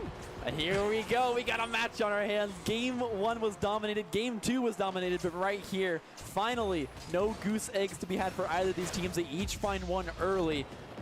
And this is the exact kind of excitement you look for in an elimination match. TSB Gaming answers back one on the momentum. But again, neutral kickoff on neutral kickoff. It is going to be tight the entire way. Potentially a shot on goal here from Barcelona, but unable to find it perfectly in the positioning. A little high off the crossbar there. TB Rock looking to find the cross on over himself. 3 members in the goal here. They got to find some spacing for themselves. Master Uguay will manage to get the clear, manage to get it downfield, and finally disrupt the offensive setup here from TSB. TB Rock racing down. Nice shot. Master Uguay will make the save. And they'll kind of all just wait and allow TB Rock to steal that one. TSB has had a bunch of great opportunities, looking for one more. Chris Way should be able to clear this one, gets it past Barcelona. Now looking for a shot on open net. Not quite. Still looking for the offensive pressure and almost finding it again. The Barbershop just feels like they do not want to let off the gas this game. Trying to maintain what they managed to do in Game 2. But I mean, already 1 goal scored here for TSB. It's already looking a lot more even, but as I say that, they almost find yet another one. It'll be an attempted breakaway here from TSB. Trying to get it back downfield. Open net, not gonna be good though. Master Uguay will find the save. Still now gonna be some constant pressure here from TSB as they finally set up their own rotation trap on this side of the field. Open net here off the back of a demo. Ball is stalled up in the air on this corner. Pop-up will not find anything, and a good defensive play might mean that we're going to kick this one out. Barbershop still looking phenomenal here on defense, as they were on offense before. 3 members still clumped up, but they somehow managed to make it work. Barcelona keeps possession alive for TSB, hits it a second time. Ball's going to fall right down. All 3 members of Barbershop collide into each other. I don't know how long they can keep getting away with this as Ebobat makes a save, gets knocked away. Here's Barcelona over the ball. TB Rock going to miss as well. Did somebody grease this one up? Nobody can find good contact. Finally, the Freak does. It's right in front of the net. I don't know how TSB is being held to only 1 goal with all these chances. You can feel the pressure there. 2 missed touches on what could have been an open goal, and still the Barbershop falling into these bad habits, stuck with 3 members chasing 1 ball, all on top of each other. If TSB, just with all the mounted pressure, cannot find the commit or the touch they need in order to score one of these goals. Chris Way with a nice steal away from the Freak, but Barcelona lobs it on net. Ebobat out of nowhere with a fantastic save, but TB Rock keeps the pressure on once again. Another attempted shot. I think that's stolen away from his teammate there. Led to an awkward bit there. And now Ebobat on the breakaway. Redirects it in. Barbershop's got the lead. Barbershop. It's another breakaway play. It kind of feels like that's the story of the series. 1 slip in the rotation. Pinches it through 2 defenders and finds the shot on the goal. And that's the Barbershop. 1-1. Now they go up 1 more. Can TSB answer back a second time? Right now, though, it's still looking like the Barbershop, despite a few misplays, despite some mispositions, are managing to climb their way back into this series. At the top of the crossbar, the Barbershop looking to find the defensive play. And maintain this offensive pressure. TSB does answer back, though. Nice pinch off the ground there from Barcelona. Almost an attempted shot on goal. It does come through on the back line as well, but it will not amount to much as it's now the Barbershop. 3 members on the offensive side, and here's the open goal again. The Barbershop takes it. Emo Bat, 3-1. I don't know how Barbershop makes it work, but my goodness, did they make it work. A great setup for Master Uruguay. Ebobat sneaks it in. And now they have a 3-1 lead. There's still plenty of time for TSB, and with the chances they've been creating, they should have an opportunity to maybe get a second goal, and then we'll go from there as Quisray elevates for it, hits the ball backwards. Here comes Barcelona a little bit underneath it. Cleared away by Master Uruguay. Now TB Rock wants to set it up, loses the ball, so Freak has to make a nice save. Where are the massive plays? We've seen these players pop off from TSB, but they're just unable to find the opportunities they previously were. It does really seem like the Barbershop is shutting them out completely, even keeping it on their side of the field much more than they were able to in the first and second game. But there it is, the own goal. Finally, it's TSB on their own breakaway. Barcelona's going to get credit here, but this is all on Master Uruguay. Unfortunately, just kind of hits it in, and that's what happens when you triple commit on balls, and just like that, Barbershop kind of shoots himself in the foot. We have ourselves a game. What a clean kickoff win there for TB Rock. Now it looks like Barbershop will look to clear this one away. They might have a chance. Over to Chrisway. Oh, terrible setup by TB Rock. Follow-ups high. Can Ebobat hit it in? No, we're down to 60 seconds. It was close there, but again, we got a one-goal game. One more will do it. It's close off the crossbar, but they're not being able to deliver just yet. TSB looking to keep this pressure on. Ball gets kicked back out towards mid. Both players will miss on the commit. And now it's actually TSB trying to kick it towards their own corner just to maintain possession. Master Uruguay on a great block will knock it back towards their goal. Will be a shot. Not going to go just yet here for Chrisway there on the shot. Getting it back downfield. TSB Gaming kick it off the back wall. But again, it's just a little bit too hard. The possession is maintained for the Barbershop. Oh, TB Rock nearly scores an own goal. Chris Way will finish it off, and that, not going to seal it, but that puts it dang close. Chris Way, another dent, another hit here in the goal, puts another one in for his squad. And the Barbershop just looks better and better here. One more kickoff could seal the deal. As you said, 17 seconds left. There's not a whole lot of time. Freak off the wall, looking for something here. They got to find him quick, and they got to get him in succession. 10 seconds left. You got to think this one's going to be running on out. They got to pull off a miracle here to stay in the tournament. But TSB Gaming, they're not going to do it. One more second, it'll be an own goal, but they're happy to give it to him. TSB Gaming came in for a haircut. They wanted a little off the top, but the Barbershop takes it all. I can't believe that. Master Uruguay has outscored the Barbershop, or has outscored TSB Gaming on his own net. Wow, Barbershop will pick up the win in, you know, every time, there's so often you see things in esports where you're just like, that doesn't make sense. Nothing from what I saw in Game 3 tells me Barbershop will win. Triple committing in front of their own net, multiple own goals, but they get it done. Huge congratulations, you're still alive. I don't know how. It's like the bee flying. It's unexplainable by scientists, but they win in the end. I don't get it. I honestly just don't get it.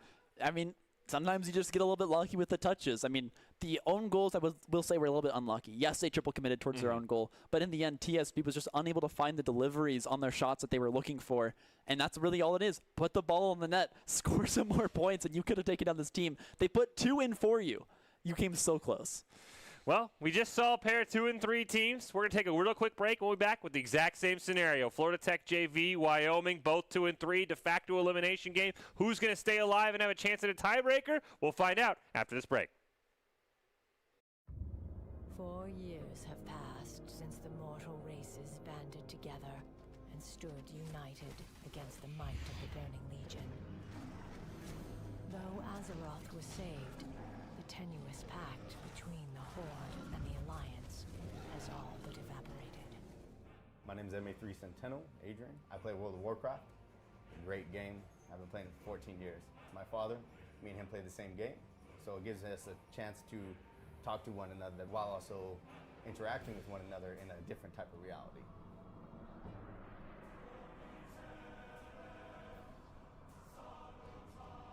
I also play World of Warcraft. My younger brother plays. I do not play with either of my 2 parents, though my mother very often leans over my brother's shoulder and talks to me while him and I are playing. At the USO, they give us Wi-Fi, free Wi-Fi. The Wi-Fi connects us with our game systems, and our game systems allow us to see certain people or talk to certain people back home. Neither of us like phone calls. Neither of us like talking on the phone in any sense of the word. This gives us a much more interesting way to communicate with family members and friends, and it even allows us to continue to build off of the relationships that we had previously. You know, personnel rotate commands all the time. We don't always get to see them, but we can always come back to these video games and use these video games as a way to communicate, keep up, see how things have changed, how their families are doing, stuff like that. And the USO is fantastic for facilitating that. They have beautiful facilities, wonderful Wi-Fi. It helps us out a lot with not only communicating with our families, but just overall morale as well. We're in a better mood. We take that mood back to the ships. Everybody else feeds off that better mood, and USO is just it's a chain effect, and they really do help a lot. Depending on the area of operations that we're on, sometimes you don't even get internet connection. So going a couple months without internet and then coming back to here, any way to contact my family was great. The game itself provides an in-game chat through multiple different channels, faster than a text message, faster than Facebook Messenger. There's a team chat, there's Discord, there's Twitch, and they're all just different programs that you can talk for free as long as you have Wi-Fi anywhere. My father, since he plays, a couple of my buddies, since they play, one of my brothers, he played for a little bit, but they all have that program. They all have a way for me to contact them back home without using cell service or anything like that. And that's one way that I constantly keep in contact with all my family. If it's not video, then it's talking through a headset.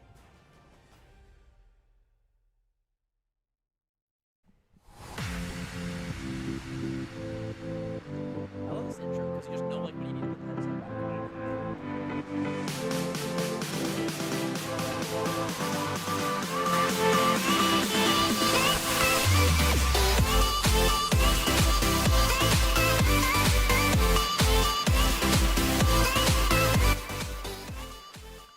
Welcome back into the Boise State Esports Arena here, USO Invitational Qualifier, week number 6. We have seen some crazy things going on tonight. It's been a ton of fun for Fish and Solpe here. Call it all of the action. We're getting closer and closer to figuring out who the top 8 will be, and those top 8 teams will make the USO Invitational a shot at a $10,000 prize pool. We're going to have another de facto elimination game, Solpan. We just saw pure pandemonium between TSB and Barbershop is probably the only way to put it. And now we're going to get a chance to take a look at Florida Tech JV, who started out so strong, has now lost 3 games in a row, or 3 series in a row, I should say, to fall to 2-3, taking on Wyoming, who's also 2-3. Again, you win, you're in this log jam. You lose, you're done, unless we get a bunch of, can't make it or whatever ends up happening. So you've got to win this series between 2 teams who Wyoming started out really bad, has rallied. Florida Tech JV started out really strong, has kind of collapsed in recent weeks. At the very least, I can appreciate they got a university v. university matchup here for elimination. One of these teams obviously going home,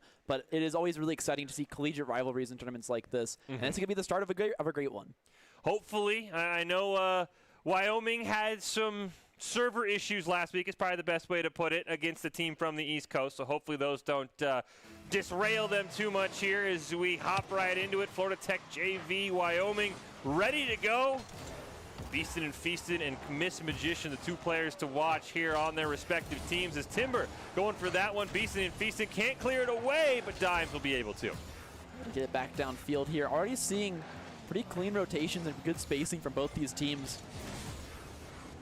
Easton gonna get just a little bit juked out there by the ball, but a great block here. Key possession for Wyoming as they're looking to make this offensive play happen. Respect not able to find the clear he was looking for. Doing backflips for fun out in the midfield as Timber gets it back downfield into this corner. Now look for the play. Might not actually gonna commit for that one, so just looking to maintain the pressure rather than go for a 50-50 commit. He's just looking to get back in the rotation lineup. Now get back downfield here. It is actually Dimes who's managed to find the breakaway. This could be Florida Tech, but a great block there from Colorado, able to kick it straight up on the map. Allows everyone to get back on defense. Florida Tech still mounting the pressure. Off the back wall, look for the cross. Goes a little bit high. Good touches here from Wyoming to deny the offensive onslaught. Florida Tech has finally been staunched. Timber, great pop over Retrospector, but Beastin' and Feastin' there for a fantastic save. Miss Magician wants to keep it alive. Stolen away, but a great bump. Colorado's going to chip one in. Colorado scores first for Wyoming. That was just a great shot here. He found the small little hole in the defense. Another great bop. Dimes was anticipating a hit, and just unfortunately ended up missing it. The last remaining member, I think, just got slightly juked out there by the entire event, expecting Dimes to hit, expecting a mistouch. But in the end, it is a kickoff one here by Wyoming off the back of their goal, and now looking to solidify it with a 2-goal lead. Can they find the shot? Dimes will be able to clear this one out, at least temporarily. But good defensive rotations here for Wyoming do mean the ball will stay in their possession. Gonna back towards Florida Tech. Tech finally finding some offensive pressure of their own here on the midfield. Sphere has to get back on defense, burning a lot of boost there, kind of in just no man's land. Not great utilization of resources, but either way, no goal scored just yet. Sitting on top of that 100 boost, ensuring it goes over to the team of Wyoming, but Dimes is back here. Potential breakaway play, a great boop there on the Colorado does mean he won't be able to find the shot he wants. Ball will be chipped up here. So they look to try and make the shot, but it's just not going to happen. Oh, Colorado back wall. Can't quite find it. Now there's an open net opportunity. Luckily, Miss Magician able to get back there in time. Play it around one, play it around a second. Colorado racing in, gonna alter off path. Miss Magician making the whole team miss. Unfortunately, all for naught as Dimes immediately turns it around. Looks to center it up for Retrospector. Wide open net. Shot too high. Beasted and Feasted has the rebound, though. It was actually a secret pass the entire time. One blocker goes high. That's the last remaining member of this defensive lineup, and they just deliver it low.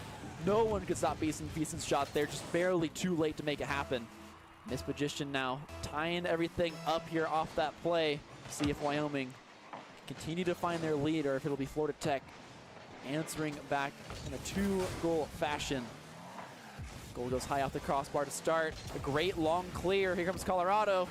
Not going to find what he wants, though, is just knocked back to the ground. Low on boost here in the corner. Ooh. And it's a shot out of nowhere. A bad touch just leads to a goal, and that's Timber delivering. A great strike by Timber. Comes out of nowhere. The last man on defense, realizing, though, that Dimes missed it. Just takes advantage of the chaos there, and Wyoming back in front. Florida Tech has had some issues defensively with some missed touches, and that's how Wyoming's in the lead. Kickoff, clean win for Colorado. But Dimes is there for the second hit. Now looking to carry it up the field. Miss Magician gets it around a pair of members of Florida Tech. Now Colorado got Timber right to their left. They want to pinch it, but they just can't quite connect. I respect the look on the team play there, but yeah, like you said, good defensive touch from Florida Tech to deny the attempted pinch out there right in front of their own goal. But right now it's going to be Florida Tech looking for a shot off the crossbar. One more to deliver, but it's a good block. Wyoming doing exactly what they need to deny the shots. Here's attempted jukes from Colorado. Not going to find what he needs, though, and actually gets his boost stolen on top of it, so nothing comes up big there for him. Wyoming going to be lacking a little bit on the offensive end here as a result of that boost steal. Colorado did manage to find some above his own, is now back up here and lined up, but it's actually Miss Magician taking the first touch. Kicked back into this corner. We might have a slight trap being set up here. It will be knocked to the other side of the field. And here's a shot on goal. Miss Magician just wins on the contest. This is something that's been missing for Wyoming in recent weeks. They relied a lot on team play for goals. They had to get a demo. They had to get a couple bumps. Miss Magician just takes a great solo off a rebound and puts it in. Giving their team a 2-goal lead, though. In past weeks, Wyoming has struggled with defense, so we'll see if they can hold on. Here's off the kickoff. All right, give yourself a bigger lead. Easy enough. We have a saying in Wyoming, we take those. Colorado kicks it off the wall. It just goes straight in. I mean, you missed that one touch. Everyone else was committing for boost. There's just no way you make it to that. And so they'll take that free goal there off the kickoff. Wyoming to a 4-1 lead. They're feeling comfortable here in game one. As now they look at this kickoff, it'll be once again won by Wyoming. No immediate goal to be had, but a demo might create an opening here. Colorado looking for the setup. Will be blocked out by Florida Tech. This Magician now here to try and find the cross, but Colorado's got no boost. Won't have any kind of delivery. Colorado back on defense. Trying to find this touch. Will be completely blocked out here, but enough of a touch at least that Florida can't capitalize on it. Ooh. And oh no, a team boop means another goal for Wyoming. Just unfortunate set of circumstances. Timber just lobbing one down, hoping for a miracle, and he kind of gets one. Dimes and Retrospector just take each other out of the play.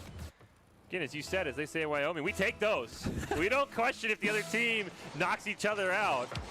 Huge 5-1 lead here, 50 seconds. You probably needed a good kickoff goal there if you are Florida Tech JV to be able to pull that one off.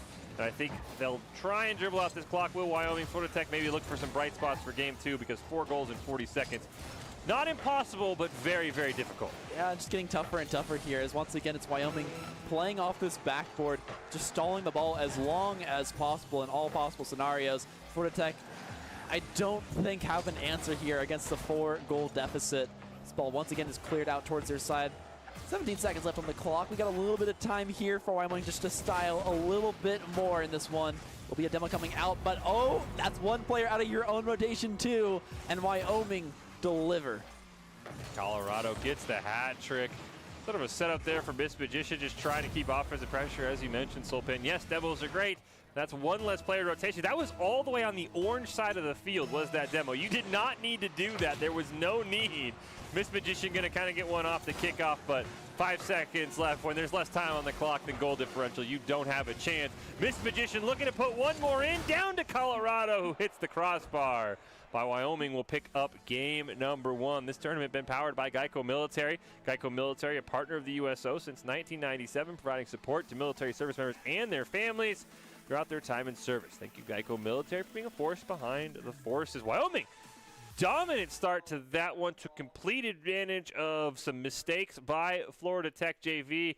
I would expect game 2 just to be closer because I don't expect a team like Florida Tech JV to make mistakes like running into each other, free kickoff goals. Like, those do not happen very often in back-to-back games. Yeah, I mean, a few unlucky situations, I think, for this team. That one missed touch on the kickoff, like you mentioned, ending a goal. That weird, wacky bump into each other right next to their own goal, leading to yet another one. And I think a lot of that is what enabled Florida to just Wyoming to just snowball the game. Because, again, the more goals you have, the less the pressure is on you. You can just kind of play loose. You can play as aggressive as you want. There's always going to be too many members committing to try and make up that goal deficit for the other side that is currently down 4 goals.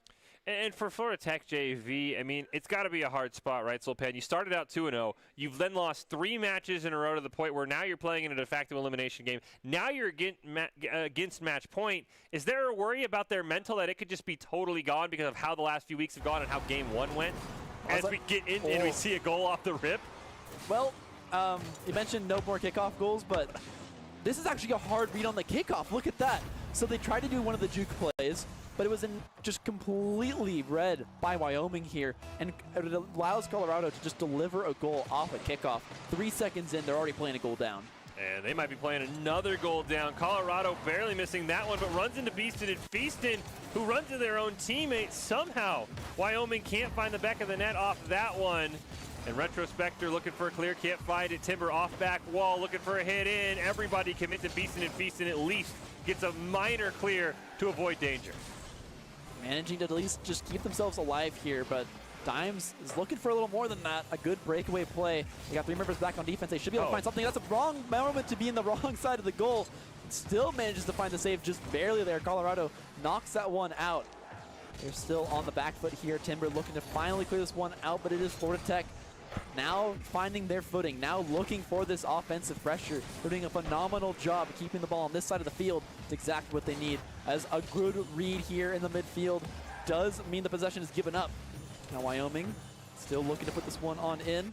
One more cross could be the goal they're looking for. One more shot, but Beeston and Beeston completely denies that one, looking to carry his team to a swift victory here, as they just need to find these shots. Oh, pass down from Timber to Colorado. Not quite quick enough, though, and Retrospector will steal it away. Off the back wall, looking to set up a rebound. Nobody's home. Beeston and Feaston had already bailed out. Communication breakdown there for Florida Tech as it's right in front of their own net. Retrospector long clear, nobody home, and they tie the game up. Florida Tech from downtown. I believe you called it out earlier as coast to coast. Much more applicable here. Florida all the way on the other side of the United States. Bring it around to tie up the game, and it's exactly what they need here. All tied up. 3 minutes, 30 seconds left. This is the exact spot you want to be in if you're this team. Much, much better off than they were before at this point in the game. Beeston and Feaston leading them out here. Unable to find any kind of clear to create any true pressure on the net. So now managed to find a good, swift clear all the way downfield. A little bit of a teammate bump, a little bit of confusion, a little bit of a demo. Colorado denies the offensive pressure there. Beeston and Feaston still in the rotation. Almost able to find a demo there on the Spider-Man's part of the goal, but it will be Retrosphere trying to find the block, unable to do so. Feastin and Feastin once again, I feel like I said his name time and time again on these clears, keeping Florida Tech in contention of this entire tournament by just denying the offensive pressure. So you'll find yet another one in the corner. Oh, Colorado elevates, does get a nose on it off the side wall. Dimes has Retrospector trying to run some interference, but gets turned away. Feastin and Feastin shot wide of the net as Timber makes a great save. Dimes trying to bump it down, but Colorado now looks to dribble it out. Gets a great play off of the hood of Retrospector. But Feastin and Feastin is there to look for the reset. Now a huge clear down. Miss Magician smartly playing back this time. No coast-to-coast goal going to be allowed as Dimes looks for a setup. Colorado with the immediate clear, though.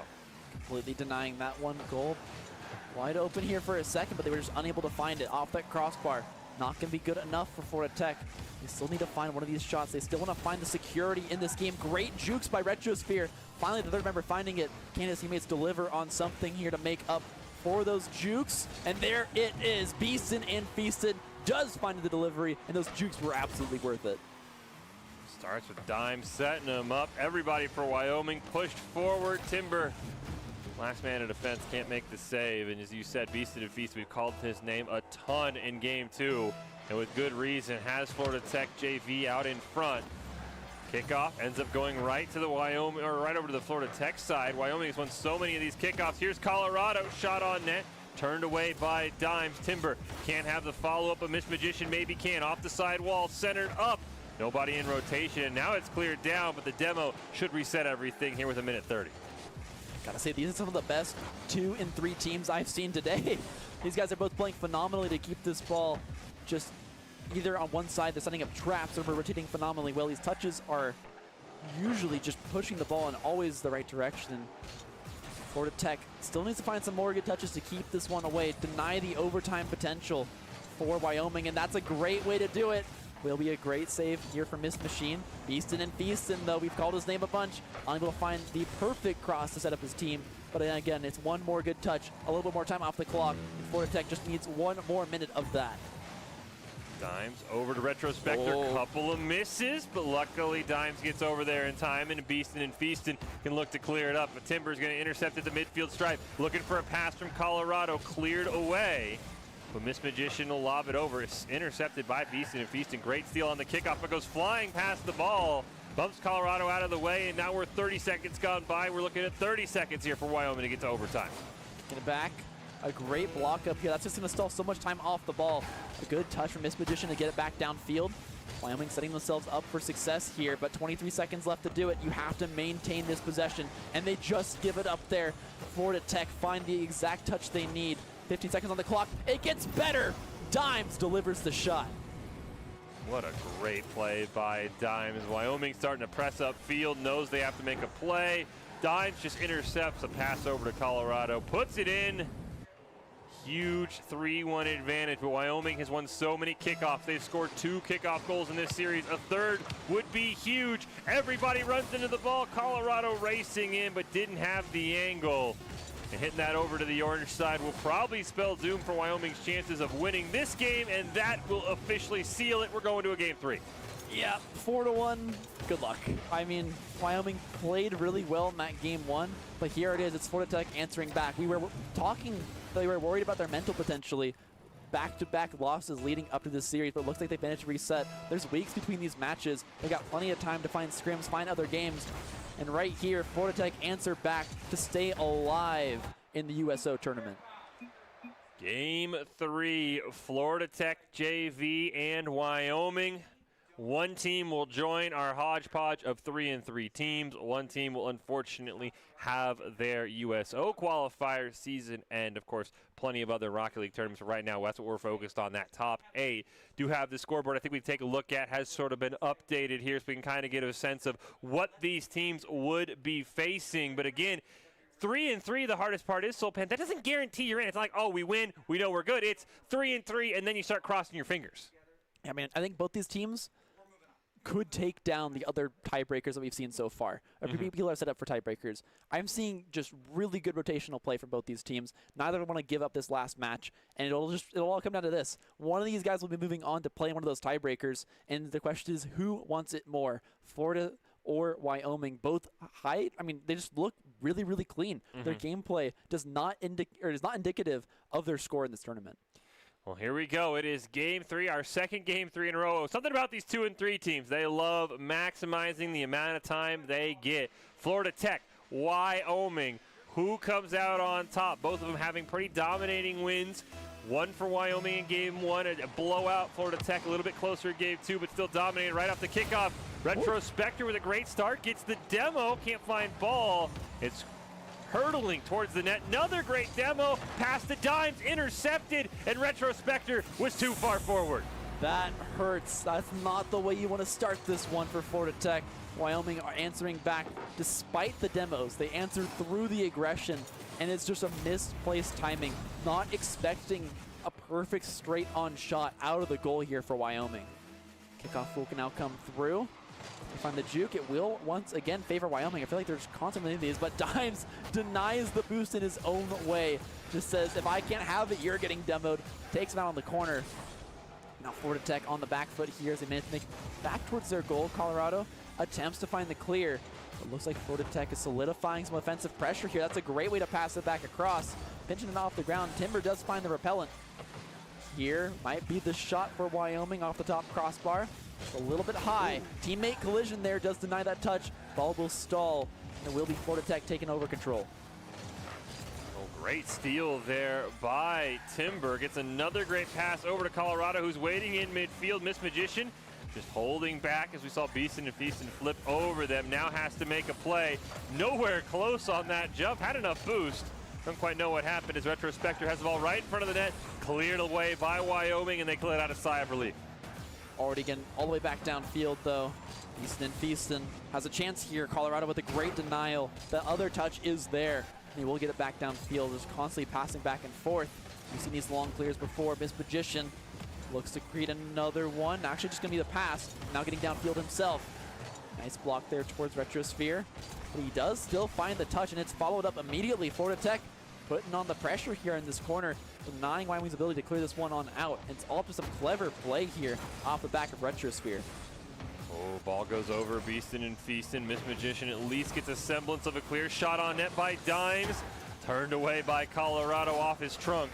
And now Timber can look to clear it upfield, but Florida Tech has done a great job denying clear attempts. Here's Dimes once again, rolls it around, pops it up right in front of the net. A couple members are there, but Miss Magician makes magic happen. And now looking to go coast to coast off the demo. A couple of great disruption bumps as well, and Wyoming's got a second. They answer back here. 2 goals for him, and like you said, amazing demos to clean up this opportunity. No one was able to make it back in time, and honestly, Wyoming was trying, but they wouldn't be able to redirect that one. That shot meant everything, and Wyoming now is up 2-0 on the series. They're at a comfortable lead, and they just have to play lockdown defense from here on out to secure their spot for one of those tiebreakers. Nice save by Dimes over to Beeson and Feaston, who's looking to get a goal back immediately, though. Stopped by Miss Magician off the sidewall. Here comes Dimes in Colorado, and Colorado wins it cleanly. Beeson and Feaston, though, is there this time. Dimes throws him off his dribble. That's an easy turnover. We see the demo on to Retrospector. Luckily, Dimes will be able to recover this one. Yeah, back downfield. Easily repelled, though. 3 on that corner. It's a really good touch here. Unfortunately, dropped back into the corner there. Looks like a slight mistouch actually from Wyoming in this case. And it's Retrosphere putting on the legs, putting on the jukes, trying to get him over towards the goal. There's no one here. Retrosphere just gets through everyone. This is an insane solo play, as you mentioned, around Colorado, pops it up in the air, gets it around absolutely everybody. And we didn't see that, Beeson. You tried. You tried. We didn't see that. 2 minutes left, only a 1-goal game. Kickoff, even with 2 members in pursuit, Wyoming still wins that. Beeson and Feaston now has a chance. Timber gets it around 1, can't get it around Retro, though. And now it's up to Colorado, who sneaks it past Dimes. Ball right near midfield. Beeson and Feaston. Pass over to Dimes. Gets demoed. Centered up for Retro. But Timber's not having any of that. Retro now going to keep it alive. Colorado has a member downfield. It's Timber who didn't see Beeson and Feaston with a nice steal. All the way back downfield. Wyoming, though, happy to play out these long passes. Happy to play the stall-out game. 1 goal up isn't exactly a comfortable lead, but it's all you need to ensure that victory. All set out here in midfield. Great contest there to keep the pressure on. stealing away the boosts on top of it all. You can see Florida Tech running low here, but it doesn't matter because they managed to find the cross-field pass. Shot on goal not going to work out for him. Wyoming will have the chance now to set up yet another push. Beaston and Feaston keeps it alive. Dimes racing in, sees their opportunity, turned away by Colorado. But it should be easy possession for Florida Tech. Never mind, Colorado just beats everybody to the ball. I don't know what Florida Tech was doing. Beaston and Feaston with 60 seconds left in game 3. Winner go home, makes a great stop. Miss Magician misses the pinch. It's all up to Colorado at Timbers. Retro goes demo hunting. Ball rolling down in front of the net. A couple of misses, and Beaston and Feaston has us tied. We needed them to clutch up. Beaston and Feaston was called out as the player to do it. Retrosphere creates the space. Beaston and Feaston slams it down. A dunk set up here for Florida State. They tie it up 2-2, and I'm smelling an overtime here with only 47 seconds left. Kickoff was huge. Great win there. I feel like you're right, Soulpan. This feels like overtime, but not if Retro has anything to say for it. They get a huge clear. They get the demo. They get the block on the follow-up. Dimes just tries to slow roll it in. Another demo in front of the net. Wyoming running out of bodies. Colorado somehow gets that ball out of harm's way. It was so insanely close, and it was absolutely sealed the deal on this match, but it's just not enough. Retrosphere is trying everything they can to keep this ball on this side of the field, but finally Wyoming have made the space. They have the opportunity here. It'll most likely be the last possession of the game. Only 10 seconds left. Retrosphere, though, he's breaking axles again. He did it once. Can he do it twice? No, it's finally denied. One more player, though. Oh! The team play. He breaks just enough axles for Dimes to dunk it down.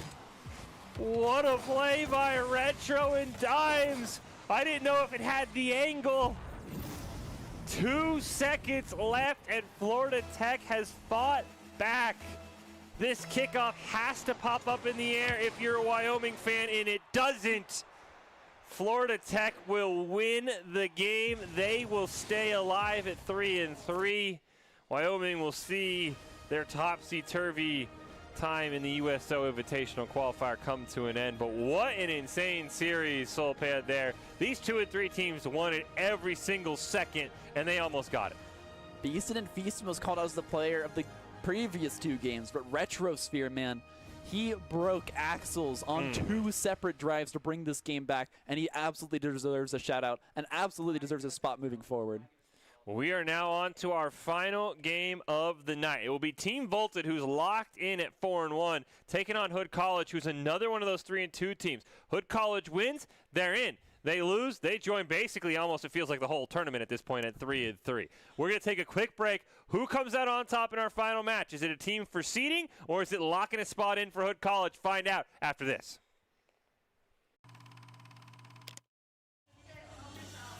I wanted to go on the USO tour here in Alaska because I've actually never been to Alaska, but more importantly, I've never done a USO tour before, and this was an opportunity that I just couldn't pass up. I told everybody on my team I really want to dedicate some time, visit some people and thank them in person, and we just, threw this together, and everybody was very accommodating and made it happen. Here at Allison, it's just been a very warm welcome. I mean, not weather-wise, but people-wise, it's been incredible.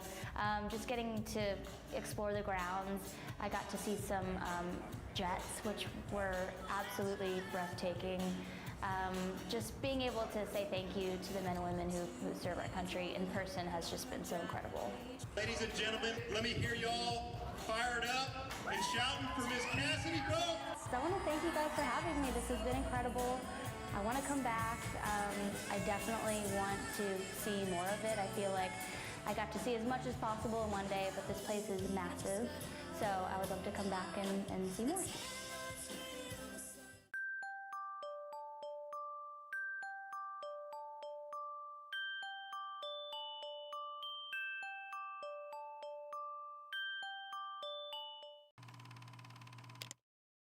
The reason I continue to work with the USO and coming back is for the same reason that the USO keeps doing what they do. It's because we have men and women that are serving. As long as they allow me to be a part of it, and as long as I'm physically able, I'm going to give it everything I can. I've had such a blessed career in the music industry, and that career came after my military career. So I feel like I have this personal relationship, not only as a soldier, but as a civilian. and I want to continue to utilize that relationship to hopefully entertain and communicate with these people that are serving in our armed forces in such a way that they never forget that our country truly does care for them and their service.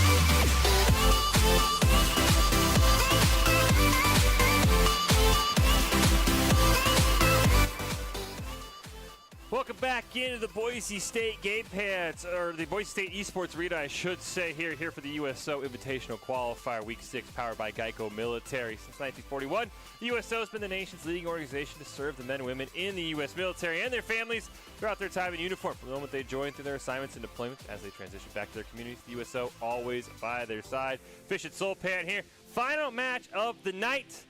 It is Team Volted, locked in at 4-1, taking on Hood College at 3-2, who needs a win. And Solpan, I'm told these players are ready to go. Let's just hop right into it. We saw what happened last time a 4-1 and 3-2 team played. I don't know if Hood College will go full Chad. We'll have to see. Yeah, but top the triple Merc play.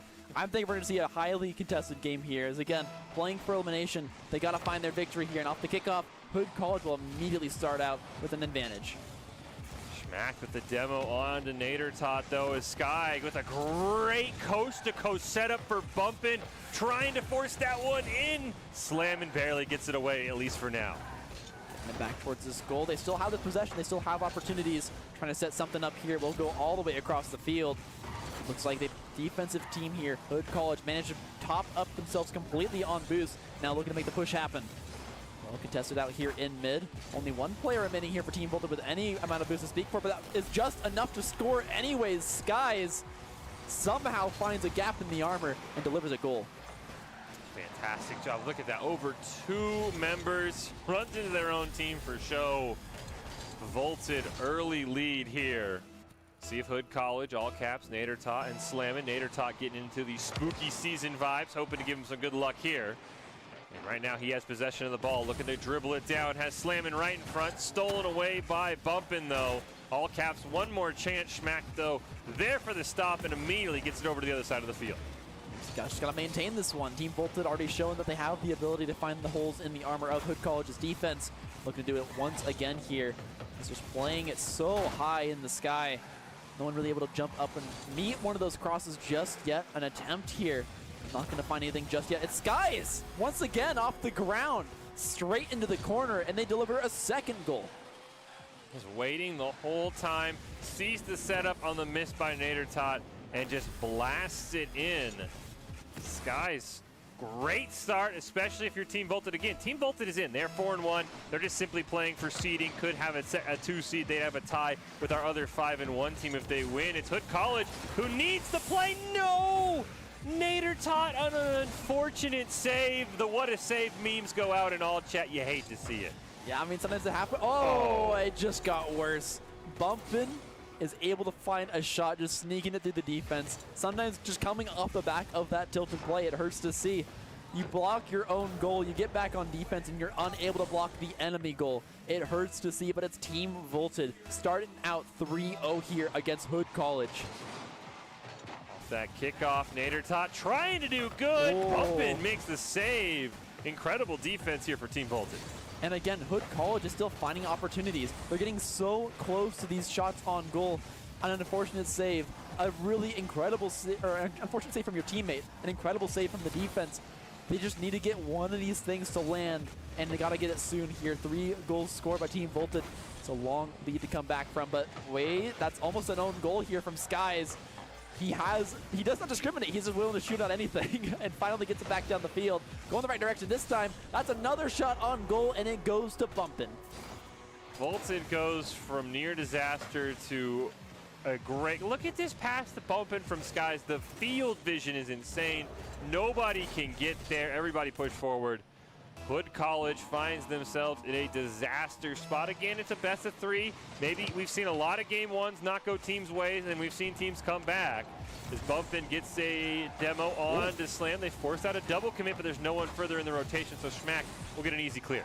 Gets it all the way downfield, actually over everyone's heads. There's an opening, but they're not going to be able to find it. A great clear from Hood College, stopping this 5th goal in a row, but they got to answer back themselves. Once again, cleared out, smacked here very quickly into the air there. He's got impeccable guard control, popped up in the middle. Not a great clear. Bumpin could look for the shot. And a missed touch from Hood College might mean one member out of the rotation. Kicked back towards their side. An aerial attempted pass here from Schmacht. Will not connect with his teammate, and it will be Hood College finding possession for themselves finally here in this game. Schmack with the pass over to Skies. I don't know if he wanted to pass over to Bumpin or was trying to get out of the way of the ball, but ended up grounding it and giving Hood College possession. Nader Tot, another great stop by Schmack there, ball in front of the net. Great solo play by Bumpin around one, around another. Double tap right in front of the net. Ooh, can't quite get it in. And again, just so unfortunate here from Team Bolton. They get so close every time, denied again on this goal. They're gonna try and get this one back downfield, but I'm just not sure if they have it in the tank. Again, they managed to survive for now. Bumpin, looking for yet another shot. They're going for these crazy team aerial play passes, and Hood College just does not seem to have an answer. Get it managed to get it back downfield. 2 on the commit for the defense. A great block pops up in front of the goal, but here it is. Finally the delivery. Schlammin gonna take that one. Minute 30 on the clock. We talked about the rule of 30 earlier on. 30 seconds a goal, so you're right on pace. If you are a Hood College fan, they can sneak back in this. They've had a lot of great opportunities. Probably should have 2 goals if it wasn't for an unfortunate save by Nader Tot on the wrong end. But off the kickoff, Schmack sees an opportunity, gets it around one. One man to beat. It's slamming, goes airborne. Schmack has to hit it up in the air, and Slammin's defense comes through. The contest works out just barely in time there, denying the ability to just break the axles and walk the ball on in. He's able to pop the ball into the air, and that's just enough to deny the shot on goal. And now they have a chance. Hood College trying to get back downfield. Losing time here on the rule of 30, though. They finally will take down into 1 minute. They're no longer on pace, and they have to speed up this process in order to come back. This Team Voltage still keeping on the pressure of their own. Nader Tot trying to look for a clear, but it's popped right up. This might be the cross they're looking for. Triple commit on the ball. That's a few too many players in the sky. But no matter what, Hood College still not able to find the possession, and they finally will look for this clear. All cap, self-rebound, turned away by Bumpin, and as time's ticking down, this could be huge. Bumpin looking for one more. Nader Tot will at least find the clear. Skies over to Schmack, on target, and Team Bolton's up 5-1. What a delivery. We've seen these aerial pass attempts and aerial goal attempts from this team time and time again, but here it is, finally showing up and netting them a goal as it just goes straight in off the top. Now coming towards this kickoff, it's Hood College. With only 30 seconds left, they have the opportunity to try and make the comeback happen, but again, extremely unlikely at this point, and it really does just look like Team Voltage wants to play it for some style points. So they kick it into the air once again, almost another shot on goal there. Barely blocked by the crossbar this time, coming up clutch here for Hood College. Not allowing them to bring out the 6-1, 9 seconds left on the goal. Can they find anything else? Team Voltage finally gonna let this one drop on down. 1 second left. One more touch could allow this one to be in the sky just a little bit longer, and looks like we'll have a little bit more fun before finally Voltage takes game 1.